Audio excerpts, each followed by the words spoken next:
here. Let's see here. I always get this piece. I'm always just not ready with this. Check. We'll turn that off, and we'll go ahead and start in. What? I don't want to do that. Hang on a second.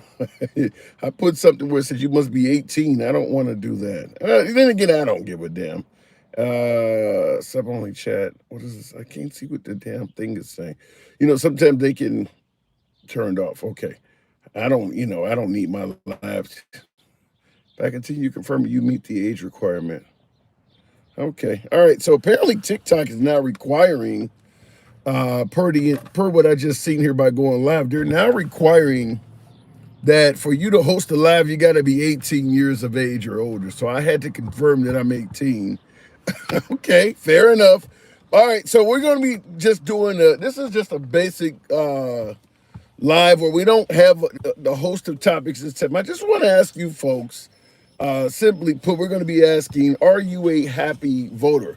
And I'm taking questions today. I'm going to allow myself to be the pin cushion. If you've ever wanted to ask the host a question, political, things in regards to what we normally discuss. I'll leave myself out there. You can ask questions. You want to talk about, you want to ask questions about other viewers that I may have. I'll certainly see what I can do. But we're just taking questions. Want to make it a more entertaining program. So if you think I'm getting something wrong, we have these occasionally. Where you can, where you can come in here. Like I said, I'm always about free speech. So this is one of the programs where you absolutely will get a chance to be completely open on speech here. So if you want to, if there's criticism, if there's compliments, if there's complaints, suggestions, I want to hear them all today in regards to making it a more entertaining program. How do I feel about crypto, says Chris G. It's looking like it's going to potentially be the currency of the future. I'm not involved. I'm not invested in crypto as of now, but I'm rethinking it day by day because we have a very much a pro crypto president. So if there was ever a time, in my opinion, it's now. I mean, you got Trump is absolutely pro crypto to the point where he has his own crypto. So now that may change once his term is done, because it would not surprise me if let's say the liberals have a strong stance after Trump leaves office. There's no guarantee that will happen, but let's say after Trump is gone, the liberals are put in a strong position. It would not surprise me if they do things, if they are able to do things, they will try to do things to destroy a lot of avenues Trump made money on while he was president, because some would suggest that some of the things he's doing might not be kosher, for lack of a better term, up to and including trying to destroy his crypto. But right now, I believe Trump crypto is probably not a bad investment. Just my opinion. I'm not involved in it, but I know for a fact there has to be a lot of money to be made around Trump because he is literally dripping in cash.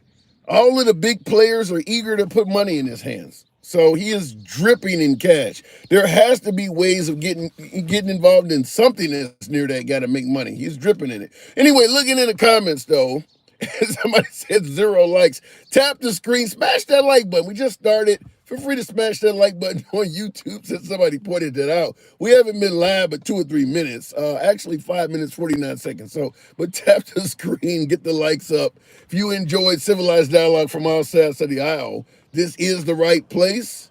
We don't block, ban, or censor anyone. We have always been MAGA friendly since day one. We always will be.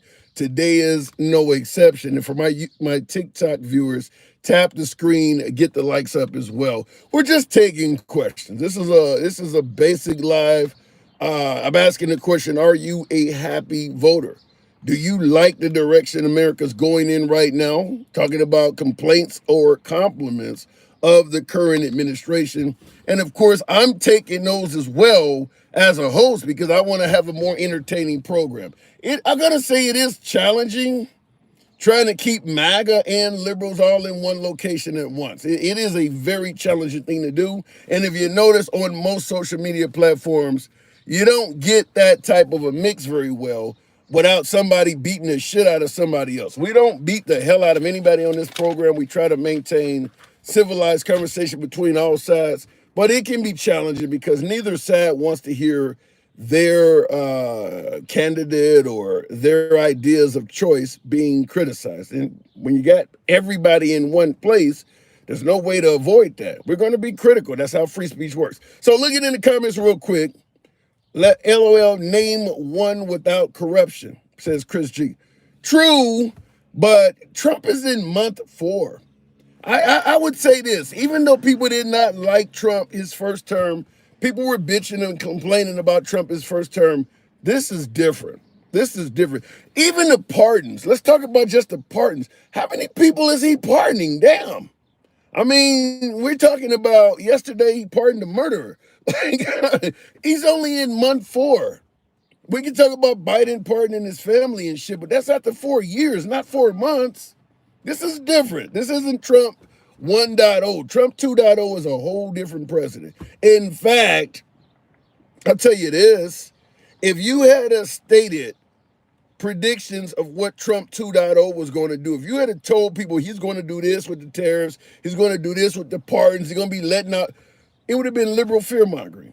You need to quit listening to the damn mainstream media. There's no way in hell he's going to impose tariffs on every damn nation on earth.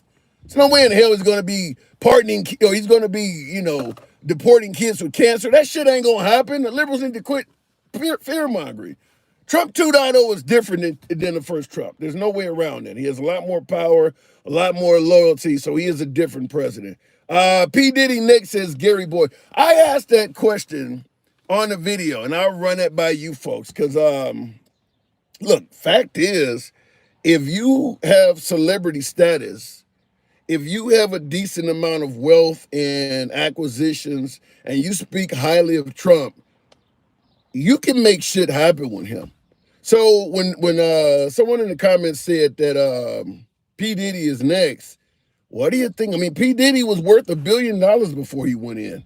I'm assuming he's losing money with settlements with rape victims and all this other shit, but he's still worth hundreds of millions. What are the chances you start hearing P. Diddy just stand up in the middle of motherfucking court and go MAGA 2028? What are the chances you hear P. Diddy start speaking favorable of Trump? Because I think regardless of how you feel about Trump, love him or hate him, whatever the case may be, you guys are all welcome on the program. But let's be clear, regardless of how you feel about Trump, flattery will get you everywhere with him. I don't think that's up for debate. Is there anybody that believe flattery is not currency with President Trump at this point? Anybody? Looking in the comments, federal court blocked Trump's tariffs, LOL, deemed unconstitutional. Yeah, we talked about that. And here's the problem. Mexico, China, Canada, they all imposed reciprocal tariffs on America. They wanted revenge for what Trump imposed on them. Now, the judge has stopped Trump's tariffs, but the courts in America have no jurisdiction over the countries that impose reciprocal tariffs on us. So if Trump's tariffs are canceled by the courts here, unless China, Canada, and Mexico rescind their tariffs out of the kindness of their heart, we could find ourselves in a situation where we're the only one being tariffed. We could literally find ourselves in a situation where we're the only one being tariffed. And I asked that in the video, did Trump fuck that up? Did he mess that up? Did he impose these tariffs and the courts neutralized his tariffs, but now all of these tariffs that were imposed as revenge are still hanging out there. So we're really hoping that China, Canada, and Mexico, out of the kindness of their heart, decide, well, since he can't fuck with us, we'll leave him alone. Because this isn't good. I mean, we'll see what happens. This is coming from Nick, says, you're telling me you're sitting in your personal vehicle and not smoking a cigarette? Wow, brother, nicotine rocks. What the fuck does that have to do? I've never smoked a cigarette in my life. I don't know what the purpose of that comment was, but okay. Continuing on, Larry Hoover was way worse than P. Diddy, buddy. I want to say yes. Obviously, his crimes are considerably worse. I mean, Larry Hoover is in there for murder, and Trump just pardoned him. But But we don't, I mean, P. Diddy is in there for some serious sexual assaults. I mean, yeah, Hoover's worse. I'm not going to deny that. But Hoover's crimes go back to the 70s. Go back to the 70s. So even though what Hoover did was worse, and I won't even say allegedly because he was convicted on it, but what Hoover did, even though it was worse, he has spent decades in prison. Whereas P. Diddy hasn't really spent any time in prison. He's in jail while his trial is going on, but he hasn't spent any time in prison. So even with Hoover, at least he can say, well, yeah, what he did was really wrong, but the man did spend, 20, 30 years in, well, probably 30 to 40 years in prison. I mean, he's been in prison, I think, all of my adult life. All of my adult life, damn near. So, yeah, what he did was wrong, but he has spent a lot of time behind bars. The guy's in his 70s. He's in his 70s. But pardoning that guy while you're talking about MS-13 and Trinidad and Agua, while you're deporting people because they got tattoos on their damn knuckles, and then you pardon this guy. I don't understand that. Are you a happy voter? That's what I'm asking. Is this what you voted for? I'm talking to my beloved MAGA. Are you happy with the pardons? Is this what you voted for? When you were at the rallies and you were cheering them on, how was it? I've been to a couple Trump rallies. He didn't talk about this shit. But is this what you voted for with President Trump? Don't blame the man because you're not funny, says Kefli. I blame him. I'm asking you, do you like what he did? Do you like what he did? First-time voter at 53, mutual felon. Voted for the greatest president of history of presidents, President Donald J. Trump. Virginia gave me my voting rights back, ha, ha, ha, thinking I would vote for the blue side. Fair enough. Good to see that you're involved civilly, involved with your civic duty to vote. So you are 53. You state you are a felon. You refer to it as a mutual felon. So you're not denying that Trump is a felon like many other folks do. But you're saying you're a mutual felon. And you also follow up by saying that Trump is the greatest president of history of presidents. The grammar's a little off, but you're basically saying Trump is the greatest president in history. I guess, and you're not the first I've heard say that. My immediate follow-up comment would be simple. It would be, okay, we've had presidents that defeated the British, talking about Washington, George Washington, helping make this country what it is. Abraham Lincoln obviously freed slaves through the Emancipation Act, giving freedom to a lot of folks. We could talk about Kennedy sending a man to the moon, or FDR, pretty much thwarting Hitler in World War II. Even Ronald Reagan is attributed with, getting rid of the Soviet Union. What has Trump done to make him the greatest in history? I mean, I just want to know. I'm not here to do anything but ask you that question. Right or wrong, I'll leave it to you to answer that in the comments. What has Trump accomplished for you to give him that label, greatest in history? I'd be curious to know. Anyway, continuing on. By the way, tap the screen, get the likes on up. We try to get to about 10,000. It helps out the algorithm. Certainly brings in more MAGA when you do that on TikTok. If you enjoy this type of dialogue on YouTube horizontal, YouTube vertical, feel free to smash that like button. Give your boy a sub. Just taking questions today. That's all we're doing. We're asking, are you a happy voter? But we're taking questions. We want to deliver a more entertaining program. So if you got compliments, complaints, suggestions, throw that shit in there. We don't block, ban, or censor. So feel free to state your comments. I do have to adhere to the damn censors of the app. So don't just get in there and start typing N-words and all that other bullshit. I know I got a few folks like that, but other than that, say what the hell you want to say. You know how we do it. He failed with the terrorists, says DJ John. Well, he's going to appeal the ruling that the ass kicking that he took so far, where they stopped his terrorists. He's going to appeal it. We'll see how that goes. In my opinion, now that you got these town halls and people are yelling at some of these Republican Congress people to have a damn spine and speak up because they passed a big, beautiful bill, and they're actually admitting they didn't read it. Remember when Nancy Pelosi was promoting Obamacare, the Affordable Care Act, and she says, we got to pass it first and then we'll let you know what's in it, and the right one ape shit? Well, they did that with the big, beautiful bill, and they're actually admitting it. They actually are admitting at town halls that they signed and agreed with the big beautiful bill, and they don't know what the fuck is in it. It was awful when the Democrats did it, but now they've done it themselves. So they are getting torn apart at town halls. Now all of a sudden, criminals don't serve their time. Hence, January 6th insurrectionists. Wow. Well, you know something. In regards to that, because I did a video on it earlier. I don't think I got the notes with me on it, but man, he let out folks bribery, fraud, embezzlement, threatening government officials, acts of terrorism, up to and including murder. People who have done all of that shit and been convicted of it are part of his greatest hits of pardons. And he's only in month 4. Can you imagine? Can you imagine? He got 4 years, he got 3.5 years to go.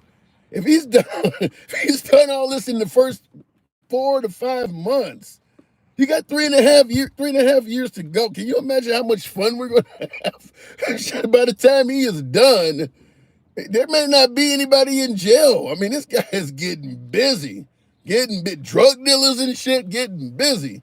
Is this what you voted for? That's what we're asking. Because this man is letting people out, whether you like it or not. Can you imagine Obama getting in there and start letting out drug dealers and murderers and shit? That would be viewed. Tap the screen. Come on now. TikTok folks, let your damn thumbs not be lazy. Tap the screen. Get us up to 10,000. Pay. I thought you said pray for pardons. It says pay for pardons. Yeah. If you got money, certainly if you got some celebrity status and you want to go around saying good shit about Trump, it increases your chances of getting a pardon significantly.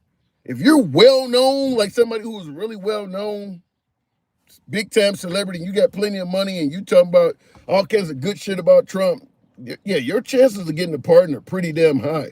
When he was selling, let's call it what it is, when he was selling assets to himself, where you could pay a certain amount of money to have dinner with him. We covered it here. We covered it on lives. You've probably seen it all over social media. Buy his crypto, buy a certain amount of crypto. You can sit down and have dinner with him. You know, and he ain't the only politician that does this shit. Let me make it clear. I don't want to make it sound like Trump is the only one that does this, but he's doing it so damn fast and often that he's ahead of the pack. But when you are letting people pay to have dinner, private dinners with you and shit, you think they're just sitting around eating shrimp and lobster? You don't think they are recommending or asking for shit they want for those huge sums of money? Well, it turns out one of them individuals that paid to have dinner with Trump, I think gave $1 million or something like that, $1 million for a plate. It was a mom, got someone pardoned. Someone that went to one of those dinners is directly related to somebody who got pardoned. I think it was those two celebrities. I'm not for sure who it was, but somebody paid $1 million to have a plate of dinner with Trump, and boom, somebody close to them has received a pardon. Paying for assets. We talked about this before, is that these people are not paying all this money for nothing, just to be near you or just to don't. I don't think Elon Musk was doing that. You don't get $350 million just to hang out with a dude and be over Doge. What the fuck is that? Tap the screen. Having a hard time getting to 10,000. Make that happen. Looking in the comments, we're just having a conversation here, taking a few questions here, trying to make the program better. Oh wow, Mr. Greenland. Good evening or good afternoon. Are you there? Yes, can you hear me? Loud and clear, loud and clear. How you guys feeling now that Trump is not talking about taking over your country anymore? He will say it again. You think he's going to come back to taking over? You think he's going to come back to because you're in Greenland, for folks who don't realize he's in Greenland. So you think he's going to come back to talking about this again? Of course he's going to say it again. Well, he's an asshole. Well, I mean, is there anybody in your country that thinks it might be better off for your nation if you became a territory of the United States? One person. Just one, huh? I mean, you would get infinite military protection. Do you guys already go under the U.S. dollar, or are you under the EU? We have a Danish currency. Okay. Danish currency. Yeah. But I mean, you've always viewed the United States as friendly, right? We did not, but we are very considering what America is now because of Trump. Well, you gotta Uh, wait. You gotta define that. When you say considering what America is now because of Trump, I have to ask the obvious question: what is America now, in your opinion?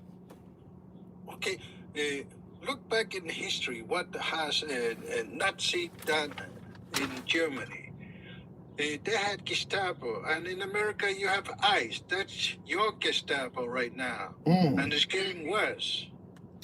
So you see America as having similarities to 1930s Germany right now. Yeah, definitely. I've been saying it for a couple of years now. Wow. Give me what's making you make such a correlation? I mean, what similarities do you see from the Gestapo, who all sorts of historical atrocities, to ICE, immigration customs official? What do you see enforcement rather? What do you see in where are the similarities? Yeah, ICE enforcers, they don't have any form of repercussions if they take anyone by wrong.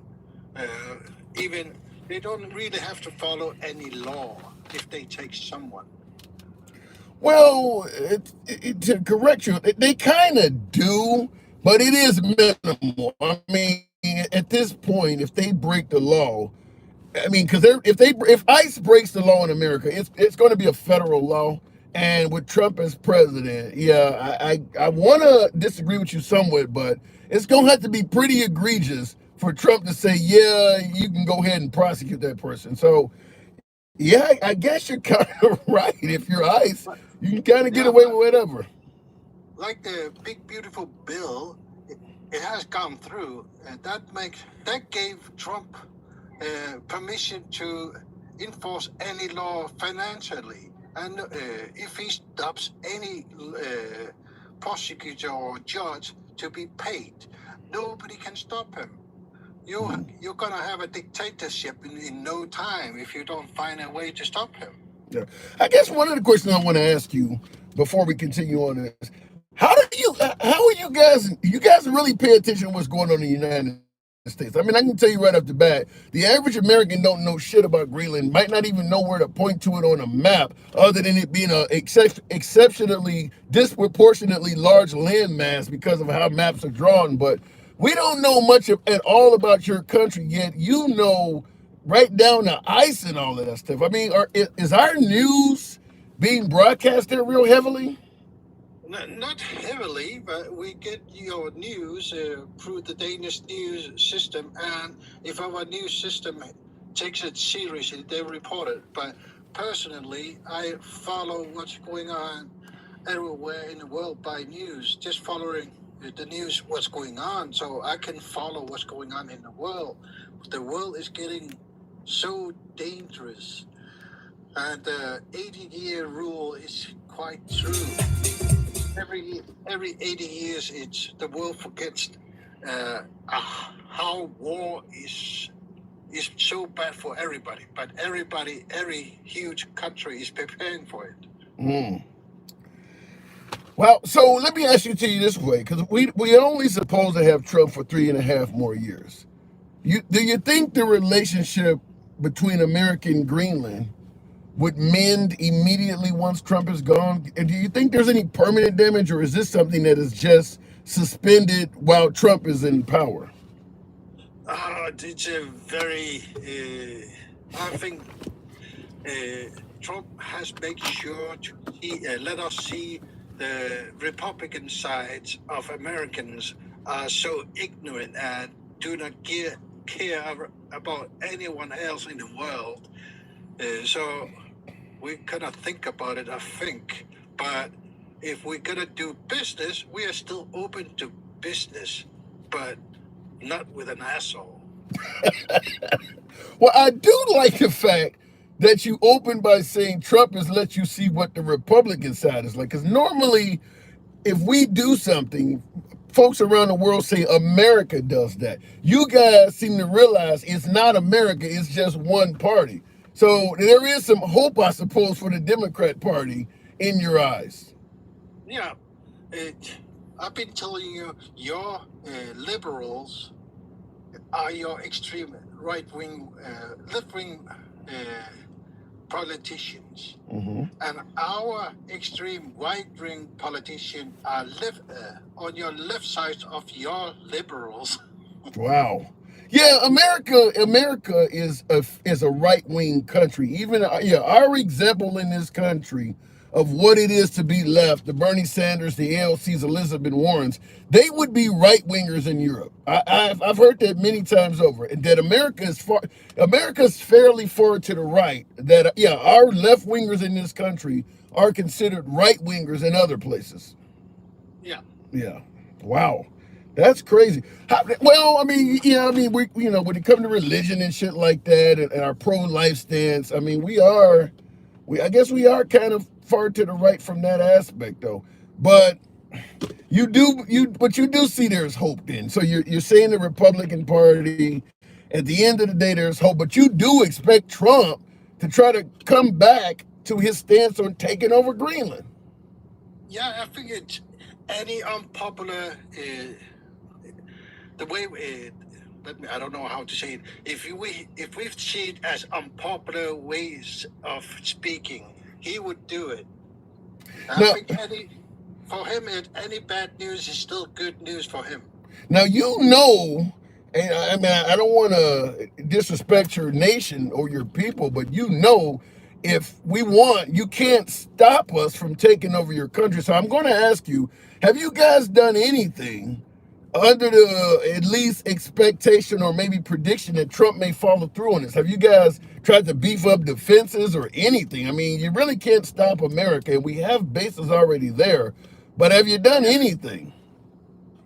No, we are. Yeah, our politicians have been talking to other countries in NATO, and the Danish nation has been talking to the rest of NATO countries in Europe. Uh, Otherwise, we don't have any other choice, just to wait and see. Wow. If America wants to take Greenland, they will take it. We cannot stop it, but we would still fight, even if we're going to lose. What's the mood? Is the mood that this guy's just an asshole, or are you genuinely concerned? Like in America during the whole Soviet Union Cold War, we used to hide under desks in schools and things like that just in case there was a nuclear attack. We actually were concerned something really may happen, or like recently Maui, after Kim Jong-un of North Korea threatened to bomb, not Maui, what is the country? What is the little island? It wasn't Maui. It's one of our territories out in the Pacific. It's not Maui. It's actually west of Hawaii. But they were concerned this was really going to happen. Is there any concern? Guam is what I'm thinking about. Is there any concern that you actually may be victimized by America? I mean, or is it just we think he's an asshole and it is kind of like that? I think if Trump decides to invade Greenland, he doesn't need that much military. One ship blockading the South Greenland, that would do it. Wow. And if he put military in every town, that would make it. Would you fight? Would you fight back? I mean, you see the Ukraine is fighting back with Russia, even though they're overpowered, but they're fighting back to their last man, seems like. Would you fight, or would you bow down like Poland in World War II? Or France, better yet? Yeah, I think we would fight until we cannot more. We cannot do anymore. We are not that many, so maybe 200 men would fight. Ooh, damn. That's it? Yeah. Damn. 200? But if we want to fight, but it would be not like a military force. It would be a sabotage. Wait, sabotage. What are you talking about? Sinking ships. Oh. Kind of like guerrilla warfare, like Vietnam almost? Yeah. Well, I mean, I guess you could change a few hearts and minds. There's a lot of Americans that would not be down with that, so it would be a very unpopular acquisition even in this country because a lot of Yeah, Americans would not yeah, favor it. but So, that's for sure. NATO would side on Greenland's side if Trump attacks Greenland. That means Canada will help Greenland. That means Europe will help Greenland. And only not Greenland, rest of the world, many places would side on Greenland's side. That's a well, guarantee. yeah, but a lot of people sided against what Adolf was doing too, but they didn't jump in and help. America, for one, did not like what Hitler was doing in the early part of World War II, but we didn't do anything. So siding with you don't mean a damn thing if you're just sitting back as a spectator. So don't be concerned with who would side with you. Be more concerned with who's going to jump in and help. Giving me thoughts and prayers after my kid is lost in school don't bring my kid back. So Yeah, but, siding don't really mean much. yeah, but if we are talking about military power, France, Germany, with nuclear powers, would be helping Greenland. You think so? Wow. So you think that in defense of Greenland, because you are an ally, you're NATO. You think in defense of Greenland, France and Germany would step up and kind of like the Chihuahua against the pit bull and bark back at Trump? Yeah, and I'm pretty much sure more than 60% of US would try to do something with Greenland. Wow. That's interesting. I mean, like I said, it would be widespread protest in this country because a lot of Americans do not believe we should be doing any damn thing to Greenland. But it wouldn't be the first time a country ignored its citizens and went to war anyway. But Mr. Greenland, I got to move it on. What time is it over there? 1931. Is it dark already? No, it's not. It doesn't get dark anymore. Oh, shit. So you got the night sun right now. Yeah, but in our town, it hides behind the mountains, but the light doesn't go off. I would love to just see that for once, to be up at 2 a.m. and it's light outside. I would love to just see that once, but I can only imagine how tired and sleepy I would get. I mean, I don't know if my biological clock could ever adjust to that. That's got to be crazy. Oh, but you should come and see. But before I go, I would love to say, it must be embarrassing to be an American now because of Trump. Trump is a laughingstock all over the world. You do not get in your news. I was told once we got rid of Biden, we finally had a president that the world respects and that they were laughing at Biden. That's what MAGA says. That's MAGA always wrong. Yeah. I'm aware that a lot of countries have particularly our allies, because Trump has criticized everybody around the world and said so many awful things about so many people. I think it's probably just like you're saying, but MAGA has a different opinion. But Mr. Greenland? We would say, I'm sorry, we do not have a plane to give you. You really are tuned in over there. That was bad. You're talking about the president or prime minister of South Africa telling them that. That's our guy. That's who we voted in. Mr. Greenland, I got to move it on, but my door's always open to you. Thank you, man. Okay, all right. Appreciate it. Good talk. I like speaking in. We do get some international callers every now and then. But I want to ask you tap the screen, get your boy on up to 20,000. Let your thumbs not be lazy. Tap the screen. Kind of a simple live today. Just taking, for the most part, questions. You can feel free to ask the host. Political questions. I'm kind of open because I want to continue to deliver an entertaining platform, an entertaining program. So if there's, complaints, compliments, suggestions, feel free to state that. But I am also asking the question is, are you a happy voter? Is this what you voted for? He's securing the border, but he's also opening up the prisons and letting people out like crazy. Got money, celebrity status, and influence.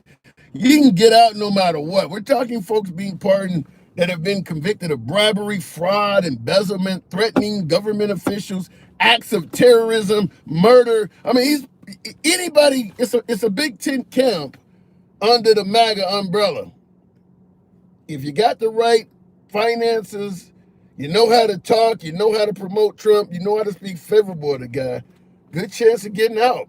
I voted for some of what's going on, says Dustin. Am I seeing cracks in the foundation? What do you mean some? You're MAGA, damn it. I want to hear all. You voted for some. What is that supposed to mean? Tap the screen. What percent of the population had what percent of all the money in the 1950s and 1960s compared to now when we had a marginal tax rate in the 1990s? Well, the lower half of the population had more money in the 1950s and 1960s because the taxes on the wealthy were stronger. And for a time, because you're talking about in the baby boomer generation where they were actually coming after World War II, getting jobs, and the worker protections were getting stronger, it was better for the working man back then. How do you call it? Johnny, what does that say? Trump has now done that with Vladimir Putin, giving Putin 2 weeks to stop in regards to the attack on the Ukraine. By way of yes or no in the comments, how many folks think that Putin is going to take Trump's threat seriously and stop what looks like a winning battle in the Ukraine? How many folks think that Putin is going to stop his attack on, by way of yes or no in the comments? Is there anybody that believes he's going to do that? I mean, Putin, what Trump has done is essentially handicapped the Ukraine by taking office, originally blaming the Ukraine for the war, and no longer providing any assistance to the Ukraine. So he kind of stepped in the presidency, tied the Ukrainians' hands behind their back, and allowed Russia to beat the shit out of them. And Trump, trying to be some sort of referee, tried to wave the fight off and say this guy is done. And Putin is like, no, I want to keep hitting him. I want to keep. So Trump is the referee in the ring where he has no control at all. So the idea that, well, Biden, the world was laughing at Biden and taking advantage and everything was, no, it's looking like it's happening under Trump. It's looking like it's happening under Trump because Benjamin Netanyahu is also involved in the largest incursion into Gaza in history. Most of Gaza now is becoming occupied by the Israelis. They ain't giving that back. They're taking their land from them. So under Trump's watch, let's call it what it is, because we would damn sure bring this to happen, have gotten more powerful and more stronger.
You know what happens when they attack Poland? World War III. Mm. And we just well, wait a minute though. Wait a minute though. We just showed the European damn nations that we don't give a fuck about them. And guess what? We will not basically get after the war. We will be fucked.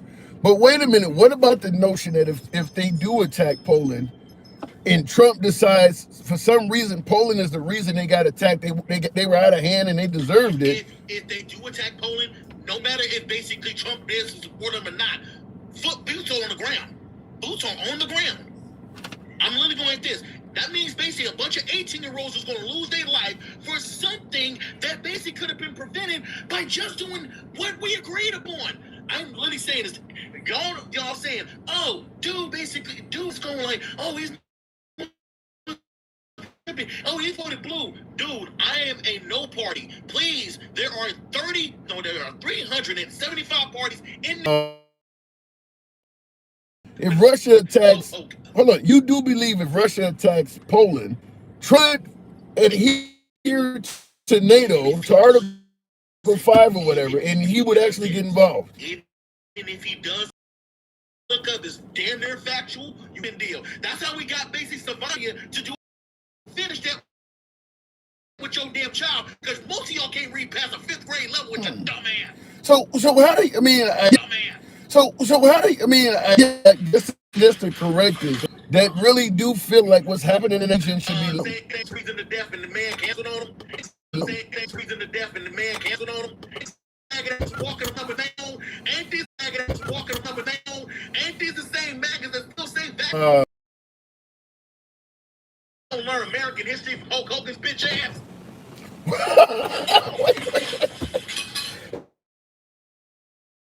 We gonna read memoirs of the Macho Man and Miss Elizabeth. What the fuck?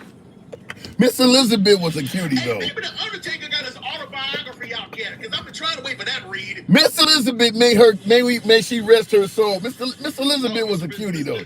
She was a cutie. What she? Best friend, you need to get your bitch. You need to get her. You need to get her. Wasn't she like Macho Man's girlfriend or something like that? And she was Linda McMahon's best friend. Oh, I didn't know that. Nobody knows that. No, here's the thing though. The reason that Miss Elizabeth was basically the Queen Diva, because guess what? Her and her are sorority sisters for some reason. The problem I'm having with Donald Trump and basically his policy, I'm still wondering how another black man is in charge of damn Section 8. Well, speaking of Section 8, and this is what makes it worse. The last time we had a doctor, this time we have a former NFL star. What the fuck is this? Mind you. Can I just ask this question? What is damn Herschel Walker doing as the damn ambassador of the Bahamas? It's a favor. I mean, you gotta understand. They put and he's gonna be the Bahamas. You gonna put that dumbass man? Yeah, but they gave. Hold on. They gave Pete Buttigieg a position. What was Pete Buttigieg? Transportation or some shit like that. I mean, it's just a favor. He did a hell of a job of it. He did a hell of a job as transportation. And guess what? This is too soon to make up. Who was your transportation advisor? I really want to know this. You think Pete Buttigieg did a hell of a job? Here's the thing. He didn't do better than basically Obama's basic transportation advisor. Because guess what? We basically made a trade with Canada to make more imports coming from Alaska in a fishing port. This is too stupid to make up. I'm going like this when it comes down to Trump supporters. You were literally wearing shitty ass drawers, putting tampons on your ear, wearing ridiculous ass hats, basically right behind you. Still can't tell me when America was great for black women or black men. And literally basically this, telling black people the reason that they vote Democrat is because basically, guess what? We come from single mother households, we're ill-educated, we got tattoos on our forehead. But you still want us to vote your way. Who said that? Who said something like that? You never heard of stop playing the victim? You never heard of black on black crime? I've heard it. You said tattoos on their forehead. I ain't heard no shit like that. Bill O'Reilly, look it up. Okay. Said it with Donald Trump when he was running in 2016. Look it up. Well, let me say this. Hold on. You're flooding the zone. Hold on. Now, in regard, there's a passionate comment pushing back on you. Gen X says this dude is just mad because you can't buy junk food and soda on the EBT card. How do you respond to that? I work for the state. Dude, I work for the, and that's what another thing is. Most black people are not on EBT and food stamps. I live in a condo, my guy. I can't buy a condo on Section 8. I live with my wife. I can't be on Section 8 if basically I'm in a condo. Fair enough. So I'm literally going like this. Another thing is, I work for the state, so I'm mostly at home. Guess what? Most of y'all always forget y'all always seem to basically put the example with the projects, but never put the example for the trailer parks, which y'all want to be in. We don't choose to be in the projects, but y'all choose to be in the trailer park. So how do you think the guy's doing though? I mean, the price of gas is at least under control. The price of groceries is not outrageous. I mean, how do you think he's doing so far? Here's the thing though, we lost 5 allies. We basically on the verge of losing South Africa. We literally basically this is too soon to make up when it comes down to National Black History Museum. Oh, that's on bit over and dead. They try to close down PBS. They literally 7 planes crash into each other. I ain't never seen that in my life. I'm going like this. And if any of y'all got pennies, y'all might want to throw them away now because he eliminated that currency. And most Trump supporters, y'all acting like y'all want small government. You don't even know who your congressman is. Ooh, well, getting rid of the penny is actually a good thing because it costs more money to make it than it's worth. Mind you, Pastor Liberal, I live in Oak, California, District 12 and District 7. My congressman is U.S. Representative Latifah James, and basically she plays former District 12 and District 7 Representative Barbara Lee because she's now my mayor. So I'm literally going like this. How would I know that if I didn't know my small government? I do this for a living. I talk to people to get. Here's the thing: we just got a homeless village closed because guess what?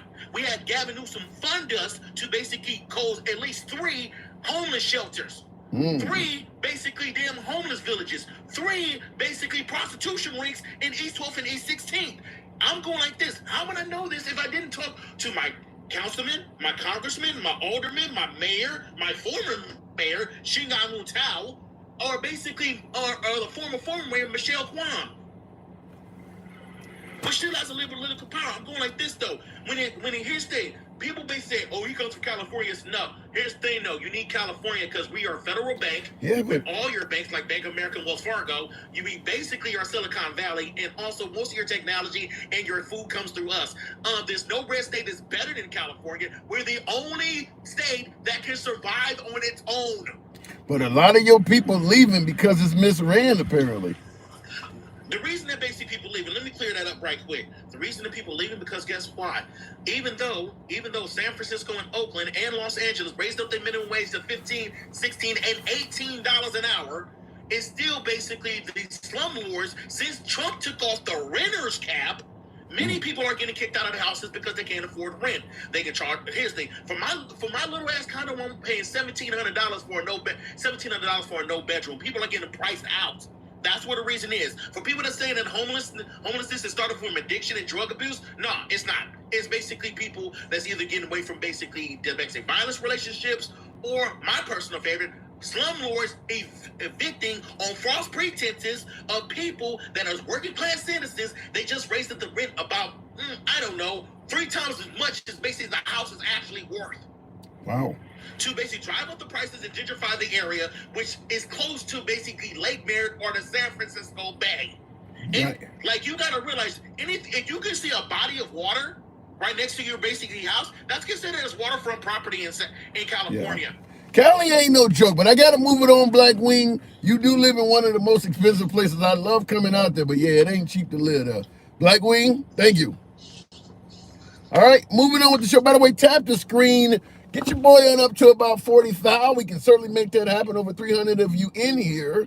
Show your boy some love. This is uncensored dialogue as always. If you enjoy uncensored communication from all sides of the damn aisle, we are MAGA friendly, but liberals are welcome as well, as you might see.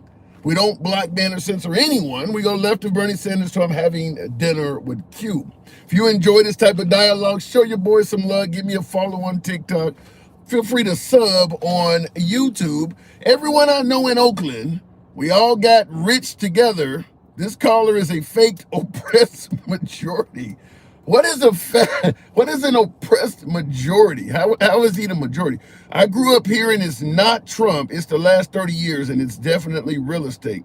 They need to put a cap on how many properties people can own and on the corporations owning residential houses. You know something? I'll just say this, and I'm not a resident of California, never been a resident of California, but I'm a frequent visitor there. And I'll tell you this, when you look at other big cities in America, heavily populated cities, the people tend to live on top of each other. You go to Chicago, there's multiple 2-3 story buildings, things like that. You go to New York, it's even more. Skyscrapers everywhere. California has zoning problems where you can only build structures that are 1-story high, houses. So that means that, because a building can take the same footprint as a house, but a building can have a lot more people living in it, whereas a house is generally 1 or 2 families or something like that. So because they have zoning issues and they don't allow you to build multi-level structures, you're not going to have as much housing for all the people that live out there. Less housing when there's a high demand means the price of shit's going to be super expensive. California needs more apartment buildings. They need more structures that are taller. They should have a lot more of that out there. There would be more housing available, and it would probably bring rent down somewhat. That's my humble opinion. Because when you go to other cities, Philadelphia, DC, and things like that, there are far more structures that are taller. California has a huge population, and it's mostly, low-level properties. It's mostly low. There's not enough housing for the people that are out there. You need to build taller shit and make some of them people live on top of each other, like they do in other big cities. And less regulations is exactly the solution to that. Real talk. I agree with that. They're all moving to Florida and raising our shit up. Yeah. That could happen. And they're going to turn it purple before you know it, because they don't just leave and go to red states. They bring their politics with them, which is why Georgia, for the first time in my life, had 2 Democrat senators when Biden got elected. That was unusual, to flip Georgia blue. Mexico has the highest rated labor force in the world. And yes, I said rated. Obvious, China is cheaper. I don't know what you mean by that. Tap the screen. Let me go back to the next caller. Taking questions. Just want to make a more entertaining program. This is kind of an open forum. I'm asking, are you a happy voter, though? Are you kind of happy with Trump? Is this what you voted for? The economy, gas prices, pardons. Are you happy with what you're seeing so far? Gen X, fuck around and find out. Good evening, Gen X. What's going on, Mr. Tim? Shit, none at all. Just getting off work. Figured I'd get on here and chat to you fine folks. What's up with all these pardons? I don't know, but it sounded like if you give another one, your homeboy that was just on going to have a heart attack. Well, the man is letting people out. I thought he was a law and order president. But he wasn't, with Larry Hoover, first of all, Larry Hoover is 74 years old. He's a murderer. He's a convicted murderer.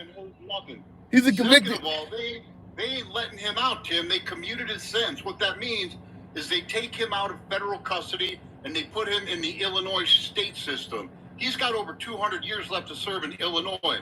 What does that accomplish? Well, for one, it puts him closer to his family. He is in a hellhole right now in ADX Florence, which is fucking torture. You're trying to wait, hold on. You're trying to tell me that we're worried about a guy who has a 200-year sentence, the quality of life for him on the inside. He's a murderer, Gen X. He murdered people. That's not what I said. What I said was that commuting his federal sentence doesn't free him. It puts him back in Illinois custody. And if you look at the financials of it, it saves the feds money to house him. That ain't what I said. I'm going by what you talked about. You said it's a hellhole. Putting him in Illinois puts him closer to his family. Since when do we give a shit about any of that when it's a murderer? We want to make sure the murderer is close to his family and not living in a hellhole. When did that start? It's funny you guys sure care about them when they're illegal. And you don't. Then you care about them. And you don't. You care about them when they're American citizens. So you're okay with sending a person to an El Salvador prison that hasn't committed any crimes in El Salvador because he got tattoos on his knuckles, but an actual murderer, you want to make sure he can see his mom. If they ain't from America, I don't care if they send them to fucking Beirut. You don't see the hypocrisy in this at all, though? No, not at all. Oh, my God. Not even a little, my friend. Really? So, The other thing I wanted to hit you with was the whole Ukraine thing that dude lost his fucking mind on. okay. First of all, since the late 90s, over the last couple of decades, NATO has done nothing but encroach on Russian borders. Now, we can debate that, and people can say, oh, no, that. Yeah, they have. They encroached on their borders. How? With all those Soviet forward nations, or those ex-Soviet nations that are now in NATO, that they specifically told Russia when the USSR dissolved that they would not encroach on Russian borders, up to and including Ukraine. Ukraine was part of the Budapest memorandum, or Budapest memorandum. That's what that whole thing was about. And all they've done is encroach on their borders. You're talking about Russia taking over Georgia in 2008, taking over Crimea in 2014, and now trying to take over the whole damn country of the Ukraine starting in 2022, I believe it is. But you're going to say that they're the victim? Well, you're not telling the whole story with Crimea. What am I missing? You're saying that they took over. Crimea voted to become Russians, and the Ukrainians fucking forbid it. The Crimeans wanted to be Russians. They wanted to be under Russian rule. They all speak Russian. It doesn't matter. You're trying to tell me that if the citizens of Texas wanted to be Mexico, because many of them speak Mexico, I can't even say it right. You're telling me if the citizens of Texas wanted to become part of Mexico, because many of them speak Spanish, that should be able to happen? No. See, that's not a fair question. How? You got to restructure the question. Now, if everybody in Mexico or in Texas spoke Mexican fluently, barely any English, Mexican industries were in Texas, then yeah, absolutely. It doesn't, you can't separate from your country without your government's permission just because you like the country that you want to become part of. Or because, look, when we take over countries, of course, when you take over a country, most of the people in that area are going to still have a lot in common with the country they used to be part of, which is why a lot of America still has a hell of a lot of Hispanic culture. But that don't mean they can just say, well, I want to go back I want our part to go back to Mexico. You can't just give Crimea back to Russia because some people in the country speak Russian. What was going on during the Crimean crisis? Ukraine was in crisis. They were on the verge of civil war. They didn't have a president, or they had just elected Zelensky, or getting ready to elect him. Crimea didn't want any part of that. They wanted sovereignty. They wanted stability. That ain't how it works, though. You cannot. If you want sovereignty, it has to go through the government. I mean, just like in this country, when you got liberals in power, a hell of a lot of Republican states are like, we want to be, we want to secede. We want sovereignty. You can't do it like that. You don't break off from the government. You said it don't work that way? It worked that way that time. Yeah, it worked that way during the Civil War, too, and you're seeing how that turned out. But you honestly think that Russia is a victim in all of this? No, I don't. I never said that. I never said Russia's a victim. That's what I'm hearing. NATO's imposing their will through the Ukraine. How? And all this shit that they're gonna take the Ukraine, then they're gonna take Poland. That dude's out of his fucking mind. You understand that Poland has one of the most powerful militaries today in Europe? So their military technology is fucking outrageously good.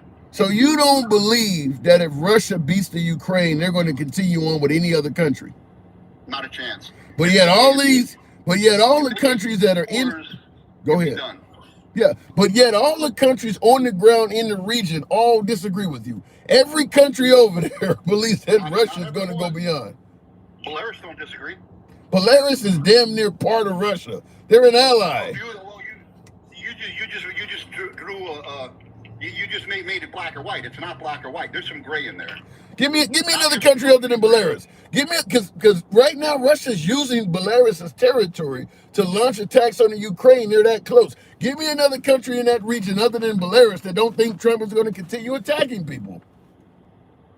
I would be surprised if any of them think that. Honestly, think that. They're coming out. Doesn't think that. Well, Latvia doesn't think that. Gen X, they're coming out and saying it. Some of these countries are on record saying that they fear that Russia is trying to reestablish the Soviet Union. They're actually saying it publicly. Maybe the neo-Nazis do, maybe, possibly. What the hell does that got to do with this? What are you talking about? They're fucking, dude. They're neo-fucking liberals over there. They're the ones that don't agree with this shit. What is a neoliberal? What the hell is that? Define that. What is a neoliberal? Pretty close to a Nazi socialist. Oh my God! You really think the Nazis have things in common with the modern day liberals in this country? I don't. Well, they're not far off. So you think the Nazis in this country are voting for Kamala Harris? They did. Oh my God! Why would a Nazi vote for Kamala Harris? Because she's a Nazi too, my friend. My heart goes out to you. There's no black Nazis, okay? That's different. That's a punchline. A bunch of black Nazis walk into a bar. I've never heard that before. Really? Kamala Harris, Hyle Harris. Okay, we learned something. You're trolling, right? Yep. Okay. I'm about to put an armband on Kamala Harris in your honor. That was funny. Okay. I do believe that NATO has overstepped its boundaries because NATO was established for protection against the USSR. When the USSR dissolved, there was really no need for NATO anymore. And there still isn't. America puts more money into NATO than a lot of NATO members combined.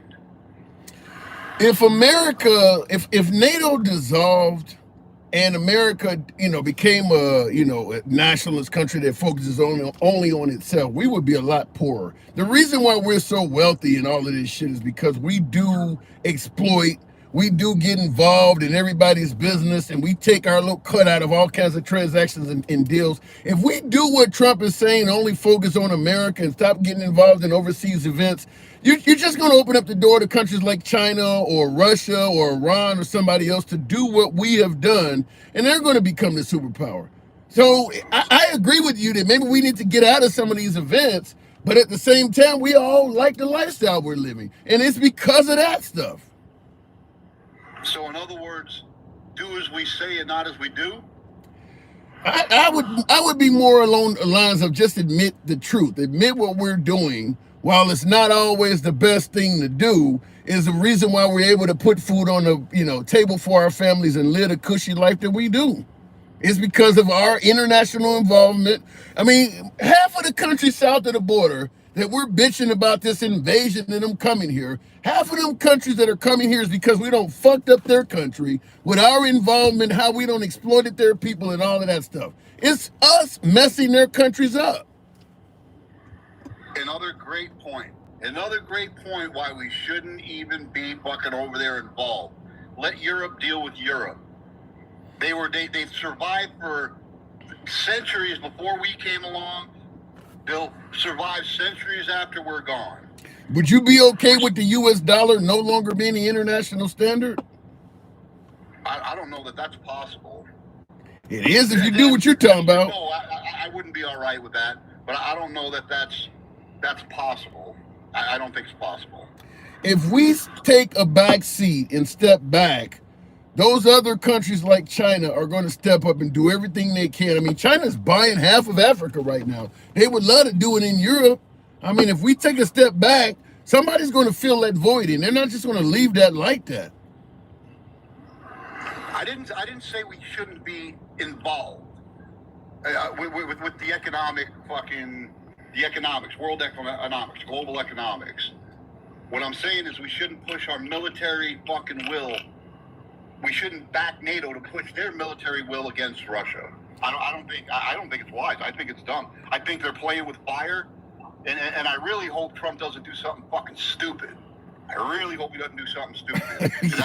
That's a bad situation. What about him threatening Iran? You okay with that? Iran's a rogue nation, so I really don't have an opinion on that, left or right.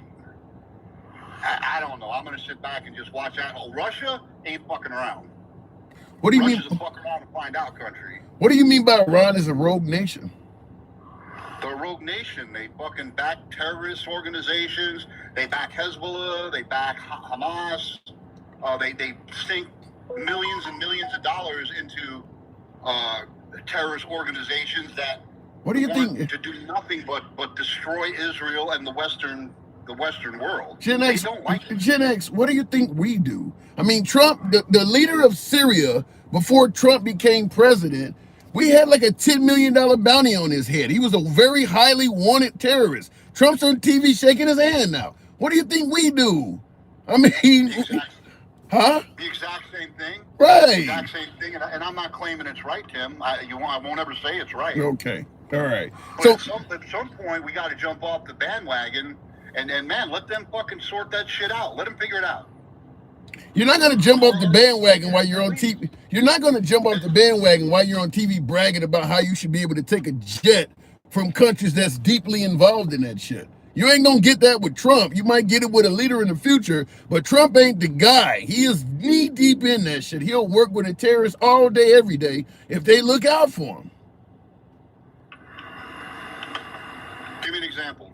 The jet from Qatar, that government backs Houthis and shit. That jet he's taking is a prime example. When he went to the Middle East a couple weeks ago, he was meeting with terrorists. He was meeting with the people.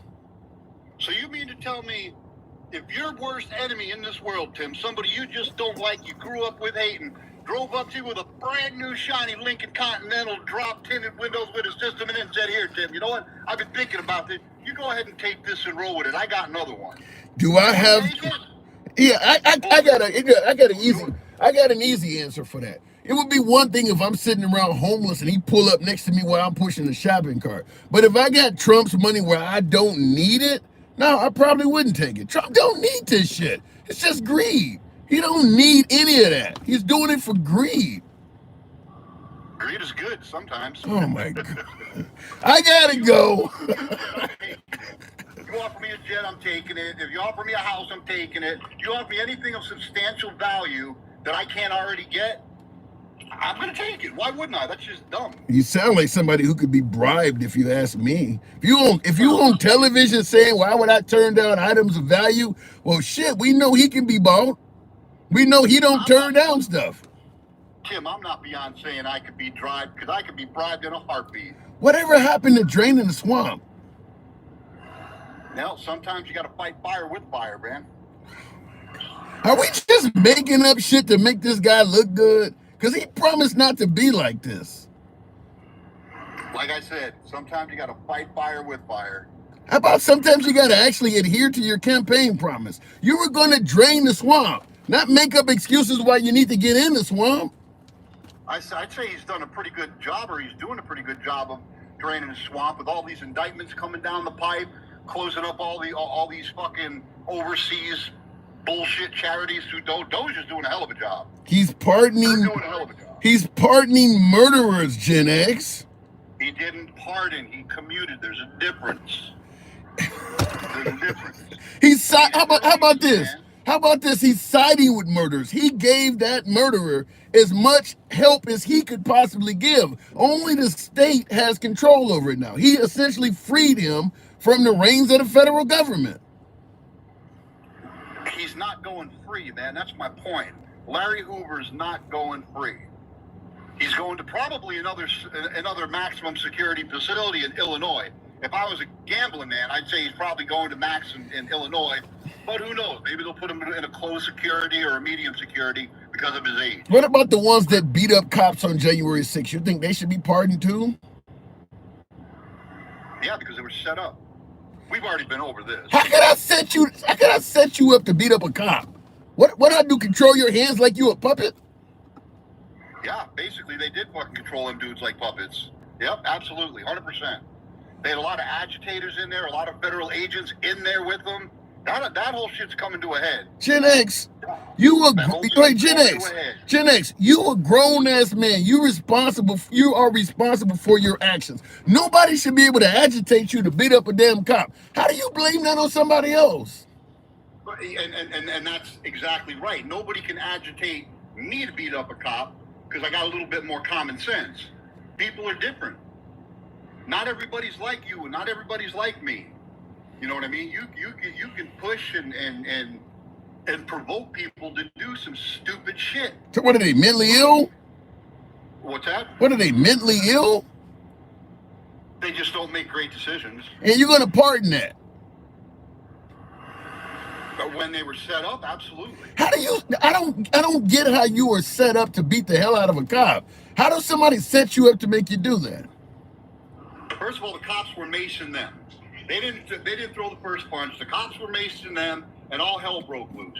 It was I don't like to use the word riot, but it was a fucking borderline riot that day. How about if the cops are macing you and telling you to get away from the gates and how about just leave? Whatever happened to if you just comply, you could go home? Several people did. And several people didn't even show up to J6. But did they all comply? Nope. They all got pardoned. Well, if you violate someone's rights, Tim, if you violate a blanket group's rights, then everybody gets the same resolution. Everybody. You can't pick and choose. That's not how it works. That doesn't provide a lot of solace to the cops who got their ass beat. I gotta move it on though, Gen X. That's an interesting take, by the way. That is a very interesting take. But you know what I gotta do. Thanks for coming on. All right, brother. Have a good day, man. You too. Very interesting. And by the way, he's not the only one with that opinion. You know, we welcome all opinions, but he's not the only one to think like that. Interesting take. Tap the screen, get the likes up to about 50,000. Infinity. Thank you for the support, Infinity. Ukrainian here, okay. Yes, there were fake elections in Crimea. I'm not speaking blindly. I have friends, relatives, and people I know there. No one voted. No one. The choice was made for them. This is in regards to my last caller saying that the people in Crimea wanted to become part of Russia. This viewer here is saying he is actually Ukrainian and can tell you that the elections they had there, the ones my caller is suggesting that were elections to become part of Russia, were fake, were orchestrated, probably perpetrated by Russia, if I'm just giving my own opinion of it. He says, I have friends, relatives, and people I know. No one voted. No one. The choice was made for them. And that does happen. We do that all the time as well. Get involved in elections. Hamid Karzai, the temporary leader in Afghanistan, was an example. When America went into Afghanistan to deal with the Taliban, we ousted the leadership and put in an American-friendly leader. Once we left, they threatened to kill his ass, and he had to flee because he wasn't nothing but a American operative. But we put it, and that's probably what my viewers is kind of indicating in Crimea. Russia put in a Russian, a Russian friendly leader, and then you can just say, well, this is what the people want. No, this person is not. This is a Russian operative. Like Hamid Karzai was a American operative in Afghanistan. The big countries fuck with elections all the time. Like currently right now, we don't accept the leader in Venezuela. We don't believe he was a duly elected leader. Maybe, maybe not. But yeah, we get involved in other elections all the time. The Clintons, if I'm correct, one of the reasons Putin is pissed off is because the Clintons got involved in trying to disturb the Russian election, being against Putin. The Clintons have a past of trying to get involved in the Russian election. Anyway, prime example that they are hypocrites. He bitch and complain if it were Biden and Obama. I 100% agree with that. I don't believe there's any chance in hell that Obama could be pardoning Larry Hoover without the right waiting outside in pickup trucks. Like, you let his ass out, it's over with. And now my last caller rightfully pointed out, Hoover's not going home. He still has state charges. That is true, but why would you pardon him federally? I mean, Trump pretty much showed solidarity with this is a very bad guy looking at his criminal history. Why would you show solidarity with him? No, he's not getting out, but you let him out You just didn't have power to give him complete freedom. You gave him as much freedom as you could. Complete freedom from the federal system. Why is that? Why is that? And like I said, any liberal that done that, they would be all over that shit. Even if he wasn't getting out per the state charges. Remember, the right is also entertaining pardoning Derek Chauvin, the convicted killer of George Floyd. They're also entertaining that as well. How many of you think that might happen? Yes or no in the comments. How many of you think got to see Trump pardon Larry Hoover? And we got 3.5 years of Trump. 3.5 years ago. How many of you believe that before Trump is gone, Derek Chauvin will receive a federal pardon? Yes or no in the comments? Because you already got Steve Bannon. I know what is the Ben Shapiro has been talking about it on the internet. There's another member that's close to Trump. They're talking about doing it. Now, Trump has said he ain't gonna do it, but Trump said he wasn't going to suspend the tariffs on China and did it the next day. So, but by way of yes or no, how many of you think he might give Derek Chauvin a federal pardon? Will G says, Trump, MAGA ain't shit. I'm looking for my soundboard when I read that, but I'm in the car. MAGA ain't shit. Sorry I missed a couple of your lives. Good to have you back. Thank you, Will G. I've been so invested in the NBA playoffs, especially with my Knicks. It's win or die. Hopefully the Knicks make it. In Oklahoma, Indiana series, them tiny markets won't be as watched. You don't have Spike Lee and all of the celebrities showing up. Hopefully Indiana makes it, just for the sake of the NBA. We'll see. And how long has it been? Have they ever made it to the finals? I mean, even going back to the Ewing days, they've never made it to the finals, have they? Certainly haven't won. Looking in the comments, though, Trump also pardoned Kwame Kilpatrick. Really? Oh, my God, not Kwame. Did he pardon Kwame Kilpatrick? Now, listen, I'm going to say something on behalf of Trump. Wow. He's the Detroit mayor that was involved in all kinds of corruption. I want to give Trump at least a little bit of credit from the criticism he's been taking. He pardoning black people, black criminals, felons. So for folks who are saying he is racist, this ain't what a racist would do. Kwame Kilpatrick also, I think he got like 25 years. He was the mayor of Detroit. He made it on, you ever seen American Greed?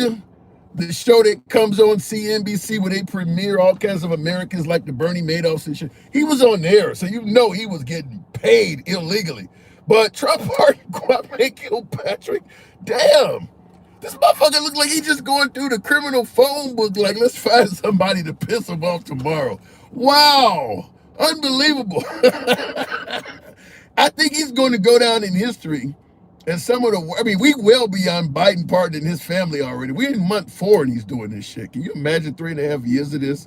By the time we get done, he might have posthumously pardoned Jeffrey Dahmer and John Wayne Gacy. Oh my God, Kwame Kilpatrick. Shout out to Kwame. All right, let me go back to the box. Holy shit. Crooked birds of a feather. Yeah, somebody said that. What would you expect a 34th time felon to do if you put him in office? He living up to that, man. P. Diddy, you need to start wearing look, get me a MAGA hat. Next time I'm in court, I would tell my lawyer, get me a Trump was right about everything hat. You can get out there and say, this shows that the Biden criminal justice system was railroaded. Find out if any of your prosecutors were appointed by Biden. He really needs to do that. How about P. Diddy? He really needs to do this. Show up to court with a MAGA. Anything you can get that they'll let you wear in there that says MAGA, you need to. P. Diddy got plenty of money, plenty of celebrity. He needs to do that. P. Diddy, you pardoning Larry Hoover? You can look out for P. Diddy. Ain't nothing but some baby oil. Oh, shit, I got a little bit of sunscreen here. Baby oil never hurt anybody. Let me go back to the box. P. Diddy, goddamn. He should pardon Derek. We'll see. It would not surprise me if Derek Chauvin gets a pardon. It really wouldn't. Going back to the box. Pardoning P. Diddy. Suge Knight too. Shit, they need to speak up. Continuing on with the program. Stick the ruler. Good evening, Stick. I always give my subs a one up. Thank you for that, by the way. Continuing on. Oh, I got Sherbert. Sherbert, good evening. Nah, Tim. Have Diddy leave Diddy where he at? Well, some would say leave him all where he at, but Trump is letting him out. Sherbert, good evening. How's it going, Tim? That's going good. I know you're not a happy voter right now. No. Why would I be happy about us letting criminals out? I thought this was the party of law and order, and that seems to be the last thing we're getting. Yeah, if this is the party of law and order, I guess Mariska Hargitay is not very happy right now because I hate to see the party of law and crime. Yeah. I think you could write a book alone in the future on Trump's pardons. I mean, just his pardons alone is a book. I'm so confused why Gen X gets so mad when it's such a double standard. All of the bullshit he was saying about, it was maybe a riot. It was 100% a riot. That guy's an idiot. Well, Gen X is MAGA. I mean, he has a slightly different opinion. I mean, he is MAGA, so you're going to get, I mean, there's going to be a little bit of element of defense for President Trump, but he has a strong defense. I mean, obviously, he doesn't even believe Russia is a bad guy, sound like. So if you can't understand that Russia is a bad guy or taking a plane from the Qatar, the country that's funding most of the world's terrorism, if you're not principled on that, you're not principled on anything. So you can shut the fuck up about anybody making the sandwich because he's probably going to die alone at that point. Damn. So how do you now Creed in the comments, when we talk about pardons, Creed says just last month you guys wanted an MS-13 member to come back to the country. So are the liberals in the standpoint where they can't complain about Trump's pardons because they have been favorable to MS-13? No, who said that? Creed on YouTube said that. Hey, Creed, go fuck yourself. You be nice to my guests. No, because they're going to say some stupid shit like that. All of the evidence against Kilmar Abrego was all circumstantial horseshit. Yeah. But they're going to say that the guy who killed a bunch of people should be released. Yeah. Or Derek Chauvin, who sat on a guy's neck and didn't do anything wrong. No, you guys can get fucked if you're going to be this dumb about it. There is no shortage of people, Sherbert, that do believe that Derek Chauvin did not take the life of George Floyd. Most of the folks on the right do not believe he took that man's life. Yeah, that's why they voted for hate. What do you mean by voted for hate? I don't know, Tim. If they don't see that as murder, then of course they don't see anything that Trump does as wrong. It was very clear that he murdered that guy straight out. You're talking about George Floyd. Literally the entire country to protest the entire countrywide over that guy getting killed because of Derek Chauvin.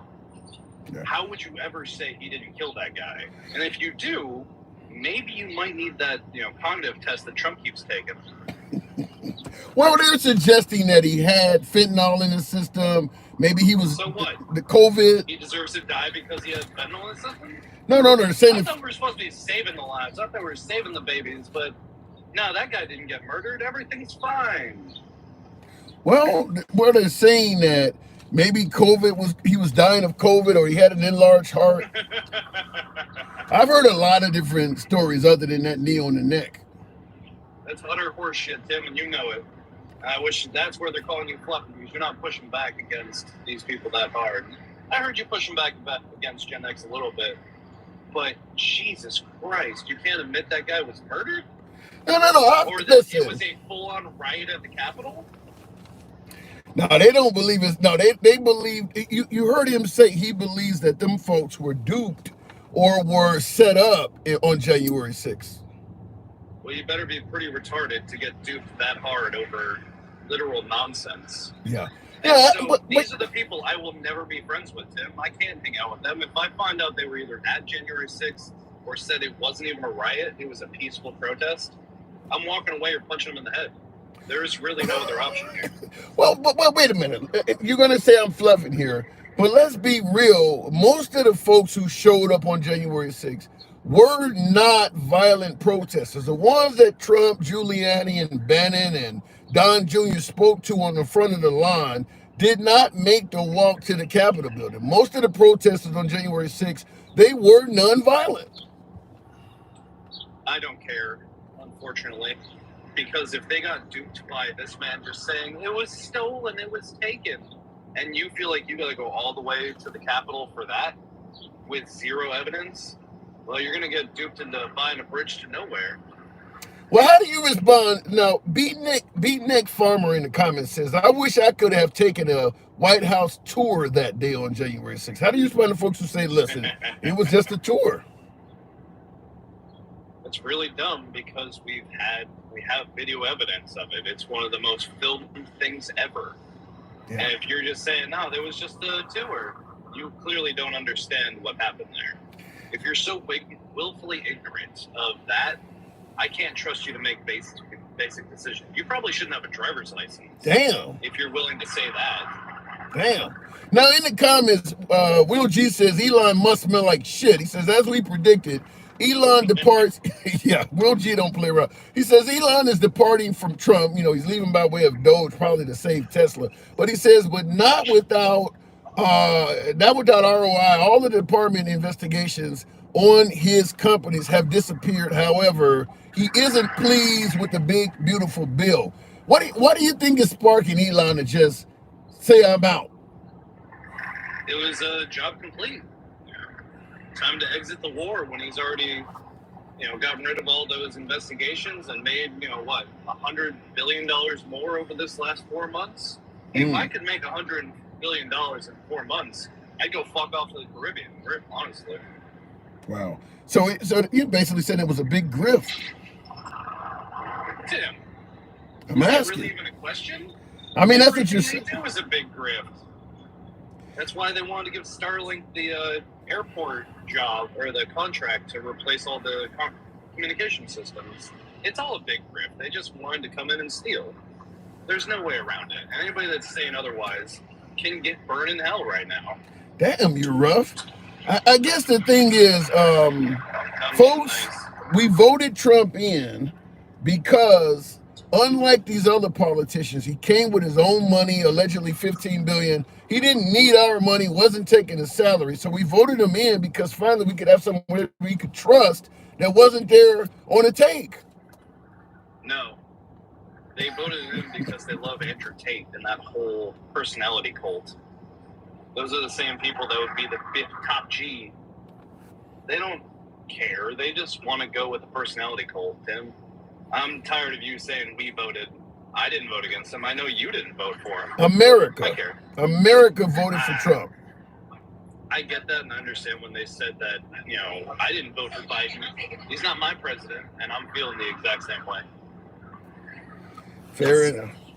So a very unhappy voter you are. In regards to this whole Ukrainian thing, how do you see this? I mean, now Trump is starting to be anti-Russia. He's threatening Russia now, saying they got 2 weeks to get their shit together. Kind of like what Obama said about the red line in Syria. Do you think there will be any meat behind Trump's statement if Russia doesn't adhere to it? Not at all, Tim. He already loves Russia. He loves Russia more than basically anywhere else in the world because I'm pretty sure they own him with all the money that they've given him over the last 20 years. But nothing will ever change. I will believe it when I see it. The same way about the tariffs, of you really don't know 24 hours to 24 hours. Until he actually does literally anything against Russia other than a mean tweet, which he does against U.S. politicians literally every day. Yeah. What are we talking about here? He said, "Oh, please don't," and that means anything when he said talking the worst shit about Jamie Raskin or whoever. Liz Cheney got destroyed and kicked out of her entire job because she worked against him for a couple of months. What the fuck does a mean tweet have to do with anything or going to do about anything here, Tim? Actions have consequences. When I say fuck MAGA reacts and Gen X, it's because their actions are telling me who they are. Trump has told us who he is. And until there's actual action, nothing matters. And do you think Russia will stop? No. They want that land more than anything. They want to dominate and control and be the USSR again. It's pretty clear. I'm pretty sure that's in their manifesto for this war. Well, you heard Gen X. Gen X says he don't think that's what's going to happen, and it's because he's saying that they've been constantly getting closer and closer to NATO's border. So to Russia's border, NATO has to some degree. He's suggesting that Russia has a right to defend itself. See, that's why Gen X is a retard, because now there's even more NATO borders crossed since he started this war. Yeah. You know, it's the self-fulfilling prophecy here. What was it, Finland, I think? Finland. There's two countries. Was it Finland and Sweden recently? 2 countries did. That sounds right. Yeah. So they literally did the opposite. We're not trying to attack Russia preemptively, but they started this war because they're afraid of that. Fear rules everything and puts us into the worst spots. Trump is afraid of a lot of shit, and so he attacks everyone. I don't know. I'm tired of living by fear, Tim. I'm starting to live by anger. Fuck these people. Jeez. No chance you could reconcile with MAGA, huh? No, never. Not at this point. After 2016, after 2020, maybe. There was a way around this. There was a come to Jesus moment. And then they doubled, tripled, quadrupled down on Trump. And at this point, if you don't see him as a dictator, I will never trust you. All right, Sherbert, strong words. As always, it's a pleasure. Thanks for coming through. All right, have a good night. Fuck MAGA Reacts. I gotta go. All right, MAGA Reacts ain't even came up. Damn, me proactively attacking him. Real quick in the comments, Asa said if you give Trump credit, he made China look powerful. How? How did Trump make China look powerful? Oh, you mean with the tariffs? Backing down? I mean, that's where the taco Trump always chickens out is coming from. All right, hold on, Tim. You ain't turning down donations respectfully. Who the hell is doing that, Marshall? Real quick in the comments, I want to make sure I didn't miss out anything. Caller wants to wear a dress. What is that? You guys on YouTube are crazy. Ace Ventura says if you get Trump, he made China look. Well, and the thing about it is, I think Trump has his own agenda. So, which he should, but his agenda, I think, is more beneficial to him as opposed to the nation. Real quick before I continue on, the caller is Russian. Listen to that accent. I haven't had any Russian callers. I have not at least not yet. But we'll continue on. I'm gonna make sure I didn't miss anything. Okay, I think I got everything going here. Tap the screen, by the way. Get your boy on up to 60,000. We making it happen. 60. You got me up to 50. FIDDY. Get me up to 60,000. Let your thumbs not be lazy. We'll take the next caller. Simply put, this is a rudimentary live. I just really want to ask you folks: are you a happy voter? And of course, I'm open to compliments, complaints, suggestions. I want to make a more entertaining program. So you see some shit you don't like, we uncensored. So you feel free to state it in the comments. We'll tackle it. Hopefully we can make improvements here and address things there. So yeah, compliments, complaints, suggestions. That's what we're doing today. The big beautiful bill gives Trump all the powers he ever wanted, tracking people and their political views and ignoring the courts. That's one that frightens me. Will is saying that the big beautiful bill will ultimately give Trump all the power he ever wanted and allow him to track people and their political views and ignoring the courts. I don't like the fact that they're already trying to do that with folks that come to visit the country, where they want to be able to access your social media and all of that shit. We're losing free speech rights. We are certainly losing free speech rights. Folks that are protesting on college campuses and things like that are being held accountable for it. It's starting with immigrants and visitors and people. Well, you shouldn't be able to visit the country if you're speaking negatively of the U.S. online and shit like that. So you're basically saying that immigrants should not have free speech rights. You should not be able to come to America if you're criticizing America online. That's bullshit. You don't have to be patriotic to a country you're visiting. When I went to Mexico, I talked about the fact that the water down there is not safe. I mean, you can't criticize the damn country. You got to be. We're losing free speech rights. I'm just going to tell you that shouldn't be allowed. Now, if you're talking about doing committing acts of terrorism against America or something like that, then that's different. But just going through people's social media pages and seeing, let's say, for instance, you got a picture of children losing their lives in Hamas, and you're saying the U.S. ought to be ashamed of themselves for this, which most of the killings that's happening in Gaza is being done with American ordnance and weapons. So we are involved in it, whether you want to admit it or not. I don't think you should be prevented from entering the country if you don't think that if you have an opinion that we're involved in wars that we should not be. I don't think they should ban you from entering the country. And the reason I have a problem with it is because I feel like anything they do to them, it's only one stepping stone for them doing it to us. Certainly the due process thing, an illegal immigrant doesn't have the right to due process. One stepping stone from doing that to Americans. If you believe it'll stop there, I just think you're being naive. Of course, George Floyd wasn't a hero, but he was a catalyst for police misconduct and racial injustice. The right will never get that. I think they do. I just think they don't want to be on the same team as Black Lives Matter and Floyd. But yeah, George Floyd was no hero, but yeah, definitely he sparked a whole lot of things like mandatory body cams at a lot of departments. A lot of departments banned chokeholds after that. I went to a Black Lives Matter protest back in 2021 or something like that, and the chief of police was there. And he stated, yeah, we're going to ban chokeholds in the department. And I mean, it did bring about good change. We can talk about money being donated to Black Lives Matter that they used in corrupt ways and all of that shit. But good stuff has come from Black Lives Matter.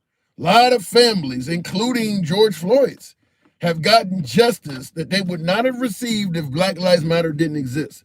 A lot of those cases, Ahmad Diallo, the guy jogging down in Georgia, they wrapped that shit up and sent those people home. It was only when Black Lives Matter and Al Sharpton showed up. George Zimmerman, who was ultimately found or ultimately acquitted, same thing. There would never have been a case if it wasn't for BLM. BLM has gotten a lot of families justice. So there is some good to that. Catalyst, I agree with that 100%. Looking in the comments, George Floyd and Derek Chauvin also had a history. I have heard that. Real quick in the comments. Al Sharpton, LOL. Yeah, Al Sharpton. I know how the right feels about Al Sharpton and Jesse Jackson. You believe they're race baiters and all of that. To be honest with you, and I'll go back to the box once you guys get me up to 60. So tap the screen, get me on up to 60,000. Smash that like button if you're on YouTube, horizontal, YouTube vertical. Give your boy a sub. This is uncensored programming for all sides of the political spectrum. But when you talk about Al Sharpton and the likes of Jesse Jackson and suggesting that they're race baiters, I believe there's some legitimacy to that.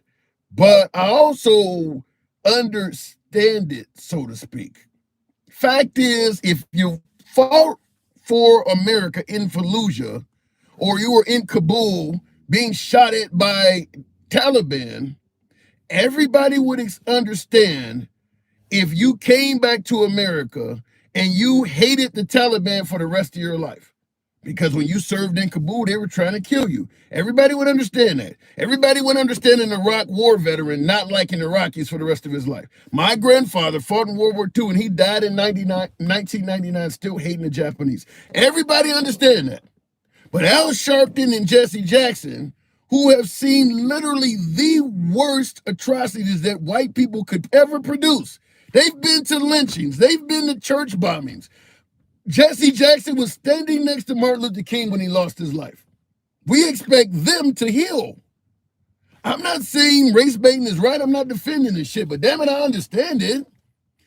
You've seen African Americans on television robbing a CVS or on World Star, and you already got black fatigue. You ain't been to a fucking lynching. You haven't seen a church bombed. You got black fatigue from the shit you seen on TV.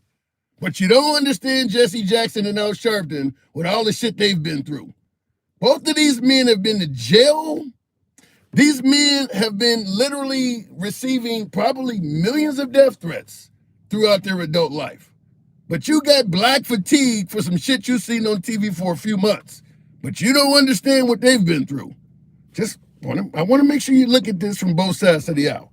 Understand that there is another side to this stuff.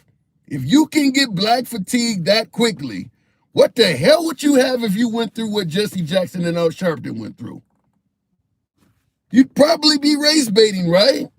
You would probably see race in every damn thing. You can surely see it with black fatigue. So why does it make any difference? Why don't you see it this way? Or is it that you don't want to? Looking in the comments, though. No posting over here only created. I'm a founder in the cannabis industry. I've been in. I don't know what you're talking about. Okay, I've never smoked him shit. Okay, let me continue. You guys talking about smoking weed and shit in the comments. God damn. Before we continue, did you get me to 60,000? Tap the damn screen. We're right at 60,000.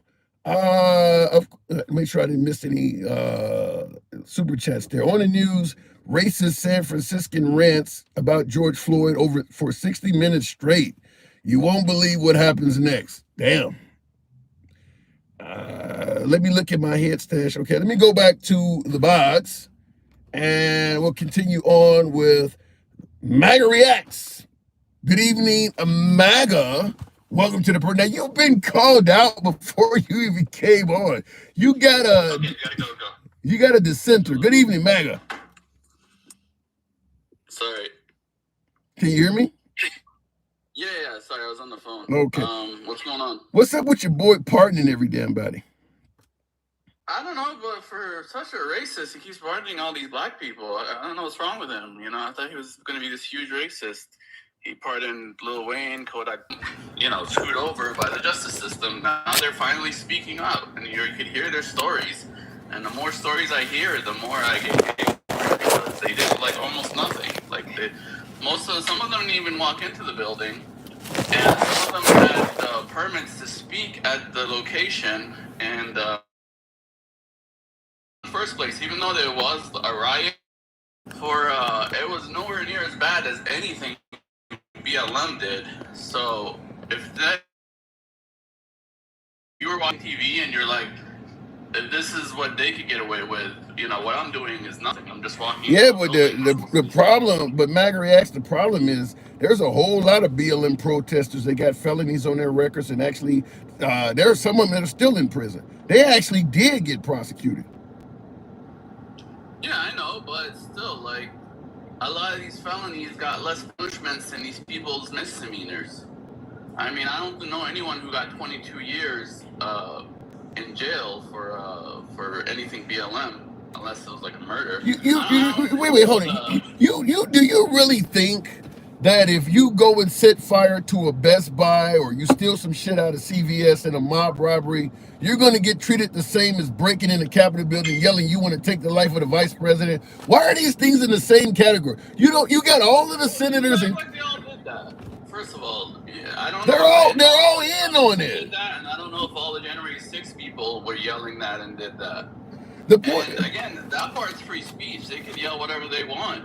Stealing and burning down the building is a different story. You think breaking into the Capitol building, yelling you want to take the life of the vice president while he's actually in the building is free speech?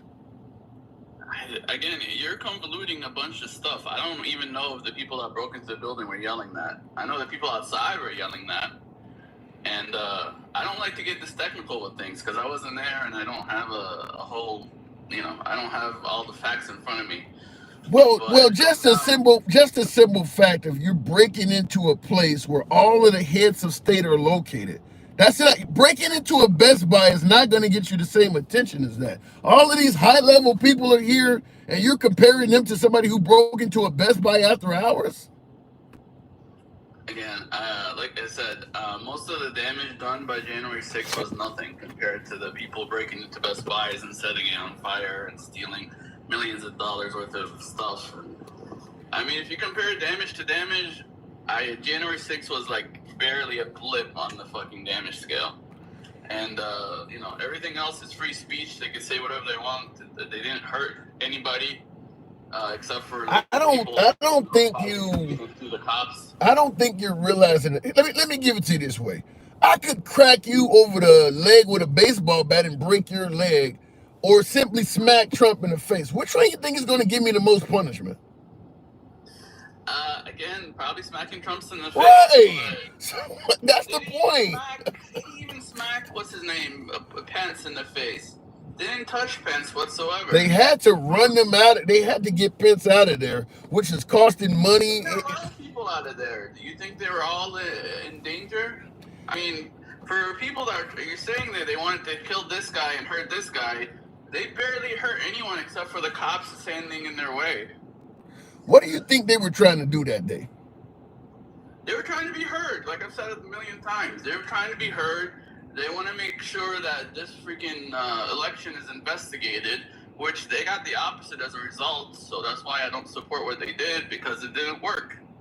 Yeah. I'm a result-oriented guy. If it would have worked, I would be like, okay, at least they got an investigation out of it. But have you ever seen someone that wants to be heard do it the way they did it and actually get success? Fucking BLM. We had 3 years of BLM getting success. No, you're not. No, they want to be heard at a particular meeting. BLM is not going to break into City Hall and actually have the mayor sit down and have a conversation with them. That's not going to happen. They took over a city. They took over a police station. They didn't get hurt. They didn't get hurt the day they were doing that. Listen, protests have worked throughout our entire history. You can't tell me. You can't come now and tell me protests don't work. So the expectation was in the middle of a transfer of power, they were going to flood the building, and they expected people to sit down and listen to them. Listen, I doubt, again, that's why they were there protesting. I doubt the part where they broke into the building was part of the plan. And this is the other part that we stopped talking about. Everyone was blaming Trump on, like, starting the riot, but it started before he even finished his speech. No one that heard him talk was the people that started the riot and broke into the building were nowhere near Trump to hear his speech. Not a single one. And it started before he even finished half his speech. So that actually, I don't think you do realize Trump stated go to the Capitol building, right? Yeah, he stated that. Why? Why would he tell him to do that? Already breaking into the Capitol building when he was still halfway through his speech. Why would he? No, none of the people that broke into the building heard his speech. That doesn't make. Let me tell you something. I've heard. You're not the only one I've heard say that. That doesn't make sense, and I'll tell you what I mean. Okay, Trump is like 2 miles or so away from the Capitol building, giving this speech to this crowd. You're saying that people were already breaking in the building before he stopped. Now, you got a building that's being overrun that has all the senators in Congress and the vice president. It's being overrun, and you're going to tell me the Secret Service just let him keep speaking? When all of this is going on with it less than 2 miles from him. They didn't take him off stage, just let him keep talking. He is the president of the United States at that point. They're going to just let him keep going. Again, I mean, that's the timeline. You don't have that to ain't true. There's a million videos. There's a million people who have the timeline done. Like, if you look at the timeline, this isn't shit I made up. Like, you it ain't how things happen. It's not. And I'm sure, like, the Secret Service, they didn't think anything of it. Like, most of us didn't think anything of it until it got really bad. Okay. It ain't possibly, I don't think it's something you're making up. It's something you heard from somebody else that's making it up. There's no way. On YouTube. This is on video. This is on newscast. The timeline's there. So was 2000. So was 2000 Music. That's all bullshit. So it comes on video. ABC News, not something some random guy made. I'm talking about ABC News has the timeline. There's a bunch of, like, newscasts with the exact timeline of when everything happened. Yeah. This is facts. Like I said, this is ABC News. This isn't some random guy on YouTube. No. Oh, so you believe ABC News now? You down with the mainstream media? Again, this is stuff recorded. You know, people. I trust their clock. I trust their clock. I trust video of people starting a thing at 2:53 or whatever, while Trump. You know, I trust their timekeeping. Do you trust their? Do you trust their? This is an anonymous person telling them this. Okay. This is on video. They have clocks. They know when everything happened.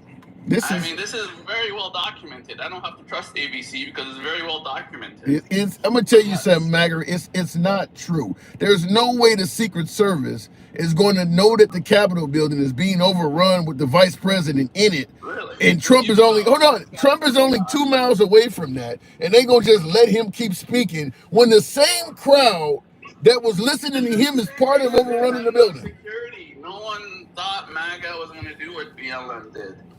That's insane. That's insane. No one thought it was going to escalate this much. You know, MAGA doesn't have a history of it before that. So that's the shock and awe of it all. It doesn't matter what their history is. You're telling me the building was being overrun and Trump kept speaking. That doesn't make any sense.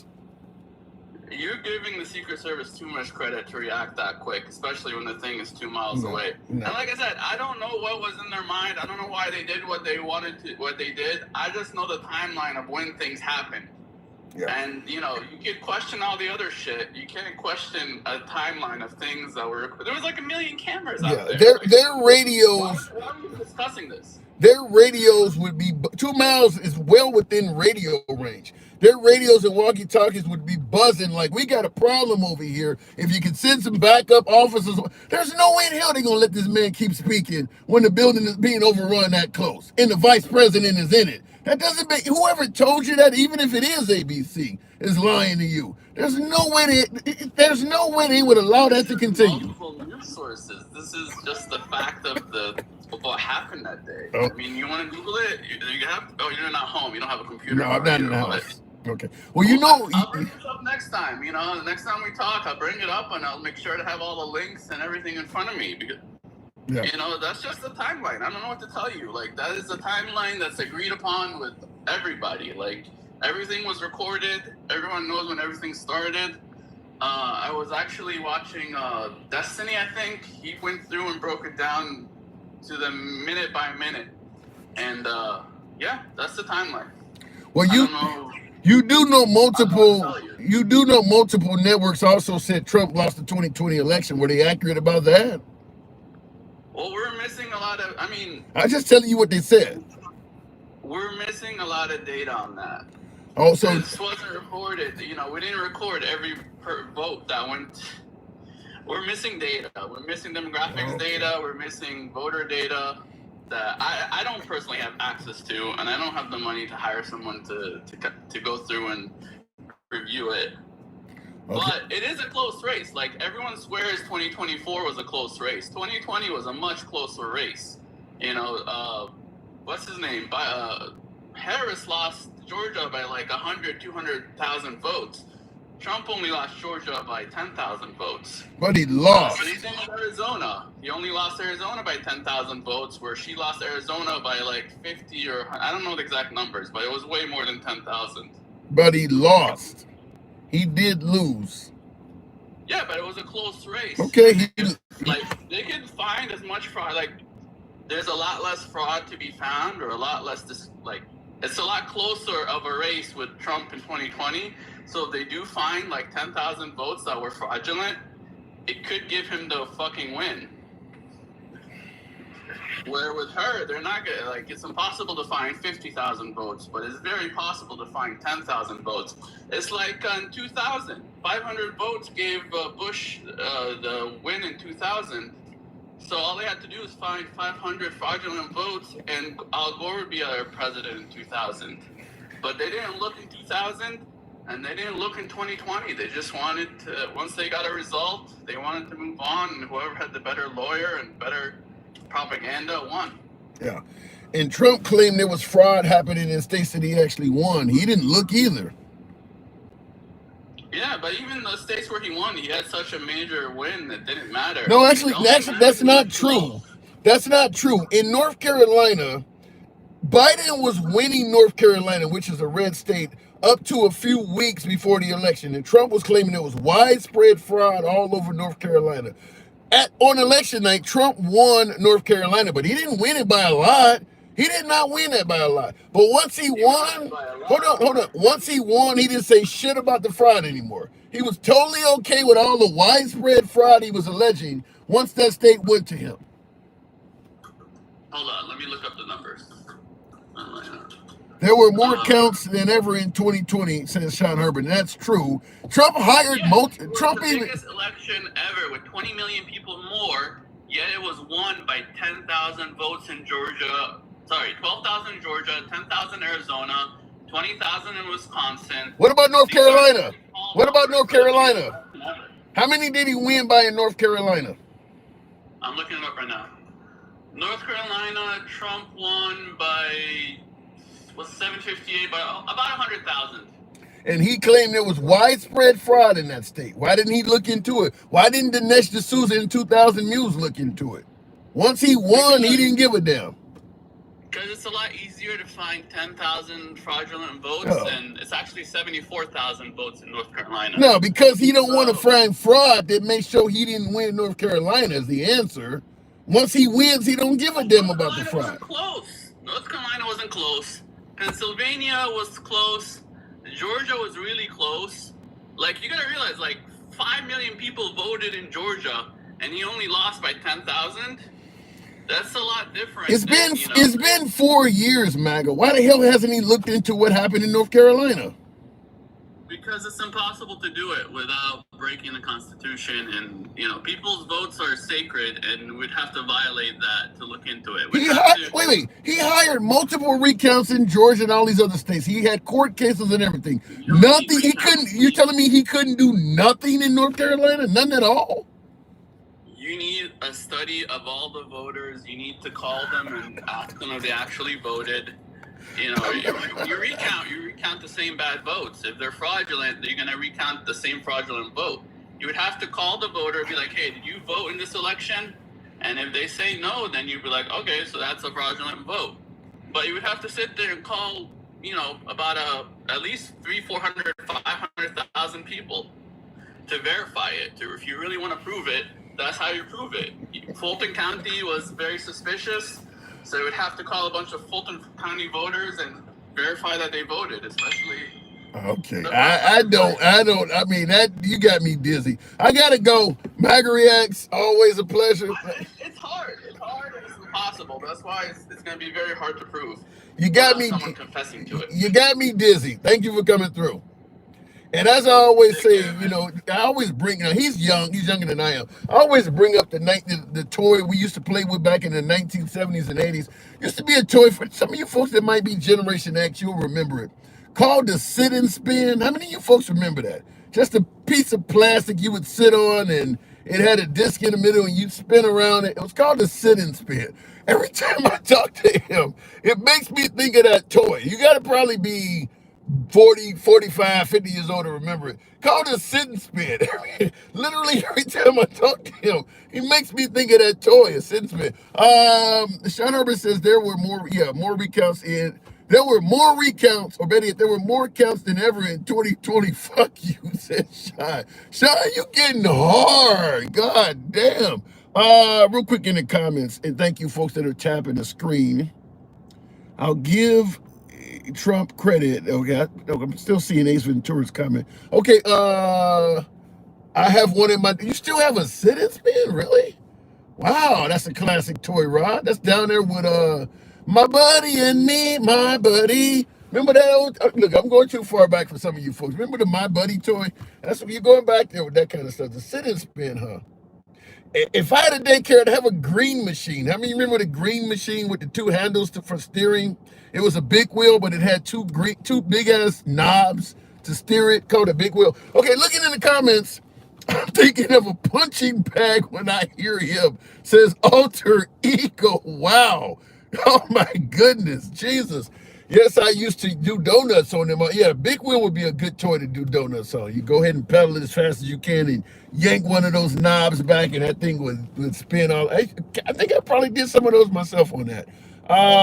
Real quick in the comments, don't know what I'm hitting here, but Donald Trump won 3 elections in a row, says Mark S. He's president. He has control of the House, Senate, Supreme Court. He sure is doing a piss poor job in proving that he won a 2020 election. I wish he innocent. If he showed that he won, I would take all the flack the liberals could throw at me for giving him credit. I would give him credit. But the fact is, there's a lot of cheating coming from the right.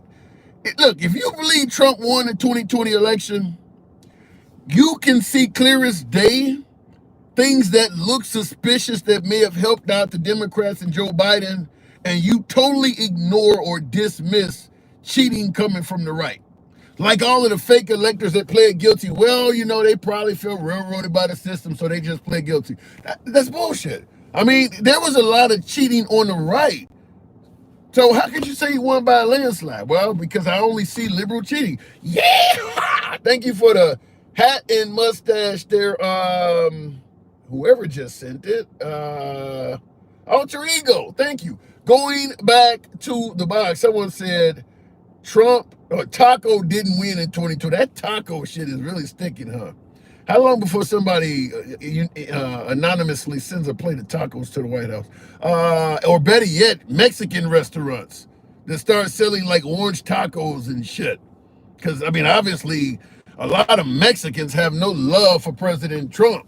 So, taco, God. I mean, how long is it going to be before you start seeing Mexican restaurants somehow linking their tacos to President Trump? Fucking orange tacos and shit like that. Put the lettuce on the top of the taco, like in the fashion of Trump's hair or something. Give you some tacos that are laying on their side and take the lettuce and angle it like Trump's hair blowing in the wind. You can expect to see that shit. It's a selling point. Continuing on with the program, though. Love your comments. Thank you, Tracy. Appreciate that. Mini weather. Going back to the box. Tap the screen, get the likes on up to about 80,000. THOU, if you will. Miss Mo Better, good evening. Welcome to the program. Yes, he bought his way in. You're right. Money works with Trump. Money absolutely does work with President Trump, which is why I do believe that if you speak favorably of him, you got some celebrity status, and you got some money, it increases your likelihood of getting a pardon from Trump if you need one. P. Diddy, that means you. I'm telling you, P. Diddy should show up to court wearing MAGA shit. He really should. Go out and get them fucking shiny shoes. Get yourself a Trump Bible, which you're probably allowed to carry, and get a MAGA hat if you can. Start talking about judges, Biden judges are fucking with you. I really think that P. Diddy has a chance. I mean, he was worth $1 billion when he went in. He got a few million to spare. I mean, at this point, he'd probably give away every damn thing he have. You can take the box of baby oil at this point. Just save my ass. So, yeah, it would not surprise me if P. Diddy starts trying to speak favorable of Trump. He told us to vote Democrat or die. Who the hell told you that? My last guest didn't come up. A lot of people that went to his parties were accused of voting for the other side. I think it would. I'm just telling you, right now, Trump has made it clear. If you got loot, celebrity status, and you got the wherewithal to speak favorable of Trump, show up in public with him a few times, help remove that racist level as a black man, show up with him and, you know, whatever the case may be, go to his crib like Kanye, you can get that pardon. You can get that pardon. I think P. Diddy can make it happen. I really think he could. Certainly between now, look, maybe not right now while the case is going on and the court shit is going on, but give Trump some leverage. Let's say P. Diddy is convicted, which probably will be, I think, based on what we're seeing, he probably will be convicted of some of this shit. He's not going to walk. Gets a good sentence. You know, let's say they throw 10, 15 years at him or something ridiculous. Trump got 3.5 years. Before Trump is gone, look, I think the guy got over-sentenced. You know Trump, how he feels about women jumping on board to cash out on the rich man, because he's dealt with it himself if you listen to him. Women trying to get paid off the fact that he got money. Probably would be easy to convince Trump that some of these women are lying. After all, women accuse Trump of rape. Women accuse Trump of mistreating them. So it probably would be kind of easy to convince Trump a little bit of that. These bitches are on the take. You know, sir, you've been through it, sir. You've been through it. Playboy Mansion, some of them mess with you, right, sir? Look out for it, brother. I know you like people of color. All of this racist shit is bullshit. I know you care about everybody. It's a good time to show it. Help a brother out. What you need for the campaign. Anyway, moving on with the comments, or better yet, going to the box. Are we at 80? Tap the screen, get your board to 80,000. Going back to the box, not just accused Trump's a freak. Ain't nothing wrong with being a freak. Miss Mobetta. He is a freak, just like him. They are like two peas in a pod. You think? And see, this goes back to show you though, their money and our money are different. True. You can have the same bank account, but their money and our money is different because they were basically accused of the same things. But their money is long. Like they denied Diddy bail. He wanted to give up his passport. He was ready to put up his house. He was ready to surrender bank accounts, and they said no. Well, you see what happened with Russell Simmons. I mean, I don't know why P. Diddy didn't get his ass out of the country. He's seen this shit coming. The minute you saw Russell Simmons hauled ass. Yeah, Russell Simmons is chilling in Fiji right now with as many women as he can get his hands on. P. Diddy should have left. Catch his ass too. Shit. Listen, Raggedy don't care who wears it. Yeah. But I mean, their money is long though. Do you think it's a chance that Trump may pardon them? I don't know. It depends on the looks at the outcome of this trial. I mean, he might. It ain't gonna be a good outcome. Because Trump wants to remain in good grace with the black men. He know black women ain't really fucking with him like that. Why is that? Why is it that he did better with black men than really any Republican president in our lifetime, but the black women snubbed him? Why is that? A lot of our black men are not articulate, and they can relate. Damn. I'm sorry. I said it.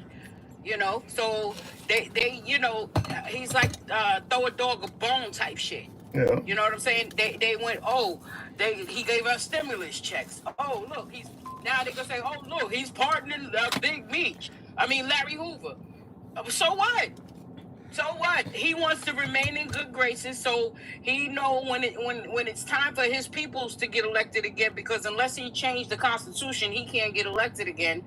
That his peoples will remain. When it's time for him to campaign for them, they'll come out like, oh, Trump did this, Trump did that. Trust me, it's costing them a bag for them to do stuff like that with Trump. There's nothing for free. I don't think Trump, who right now is the oldest president we've ever had, he's older than Biden when Biden got inaugurated. I don't think he's trying to run for a second term. I think, just like what one of my viewers said about Elon, mission accomplished, you got the court cases off your back, you made a ton of money. I think Trump's situation is the same. He was facing all kinds of criminal charges. He's beat the impeachments. He's beat off the criminal charges. He's a free man. He's very wealthy. That's why he ran. Once to get right, and I agree to a certain extent. Right now, he probably don't care what happens. As long as I don't have to go to jail, I'm good. I made me and my family billions. We're good. You understand? So he don't really care what happens. He probably opened up the gate. But again, people talking about the people that he's pardoned. Look how many people he executed on his last term. What are you talking about? 13 people. Who got executed? Yes. 13 people were executed under Trump his last term. So he had the power to save one, but he said no, he couldn't do it because something with the family. Even the family of the victim pled with Trump and them to pardon the man, to stay in execution, and he said no. Well, Trump 2.0 was a different guy than Trump 1.0. Trump 2.0 may have pardoned him because Trump 2.0 doesn't have to worry about accountability, where Trump 1.0 did. Trump 1.0 also had to worry about trying to run again and get reelected and all that. Trump 2.0 don't have those worries. So he's a lot more freer and a lot less accountable, surrounded by a lot more loyalty. So he's in a much more favorable situation than when he was last time. That's true. That is true. He has a lot more leverage right now, and he's unhinged. He has no guardrails right now, so he could do whatever. The Supreme Court and Congress allowed that. You understand what I'm saying? However, when it came to the tariffs, do you see how they shut him down, said what he was doing was illegal? Yeah. When it came to the tariffs. But how do you respond to people? The order that he signed was for emergency situations only. He was not supposed to have unlimited tariffs. I don't have the exact words, but that's what. But he does have a right to shut him down. Yeah, but he does have a right to appeal that, so we can't celebrate of course, just yet. Appeal. But the thing is, he's losing those appeals also, Tim. Everything he does is doing now. He's going to court. He's losing these things. That's why you think he keeps signing executive orders. Yeah. But in regards to his pardons, particularly pardons of men of color. Is it time to remove the racism label from Trump? I mean, he is pardoning black people. Trump is. I don't give a damn how you put it. He's a bigot. He's a bigot. There's a difference. Bigots don't even like people that look like them. If nobody has the same bank account as him and the same status, he won't fucks with you. So and that's period. So he's not racist toward blacks. He's more classist. Yes, he is. He's racist. Look at everything he's doing that affecting the black people. How are you taking away black history? Why is he taking away black history? Because he knows the true history of this country. The white tea people are that y'all have an ugly ass history, and the people now are the descendants of it. They are the beneficiaries of the blood, sweat, and tears that the black people shed on this land here. Yeah, but I have to ask, if he's so much of a racist, why he's pardoning black people? So he's pardoning black people that have money. He's not just going to get no regular person that don't have money. Trust me, that's costing them a bag to get. Other than January 6th, though, Mr. Mobetta, he ain't pardoning everyday white people either, though.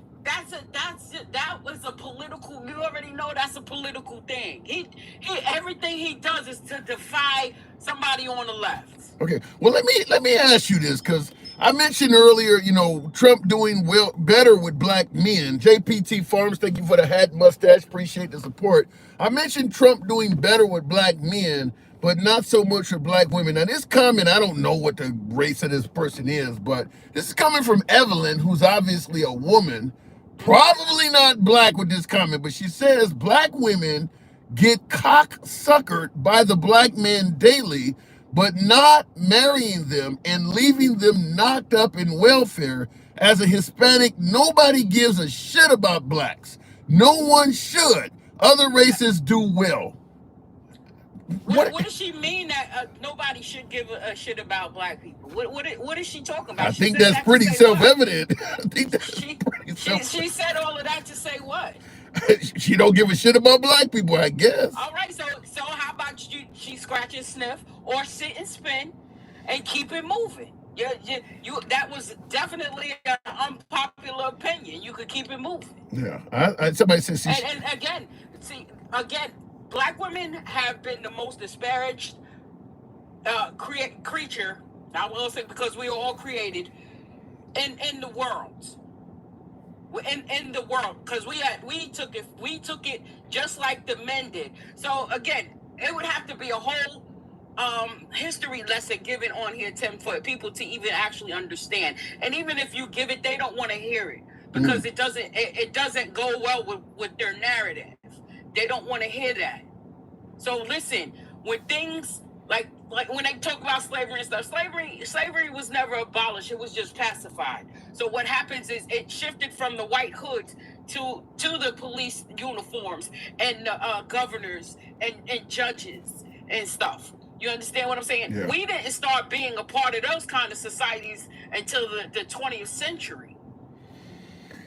It took time. Here's someone that sounds very similar to you, Mr. Mobetta. Says, Trump loses everything he does because everything he does is illegal. Now, this person says in caps, he is a racist. Says, why the hell don't you get it?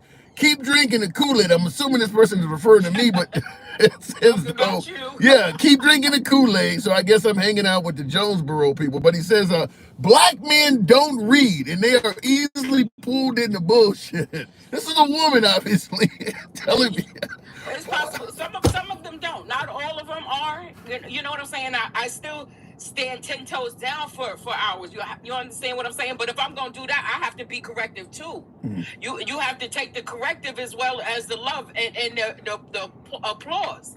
You understand what I'm saying? Why don't y'all do? Let me take the side of a white woman. Why don't y'all do better with y'all men so y'all men wouldn't do this shit? If y'all men don't see the plight that you guys are concerned with. Tell them if they stay in their fucking lane, then we won't have that problem. Tell them to stay in their lane, and then we won't have that problem. I gotta ask you to.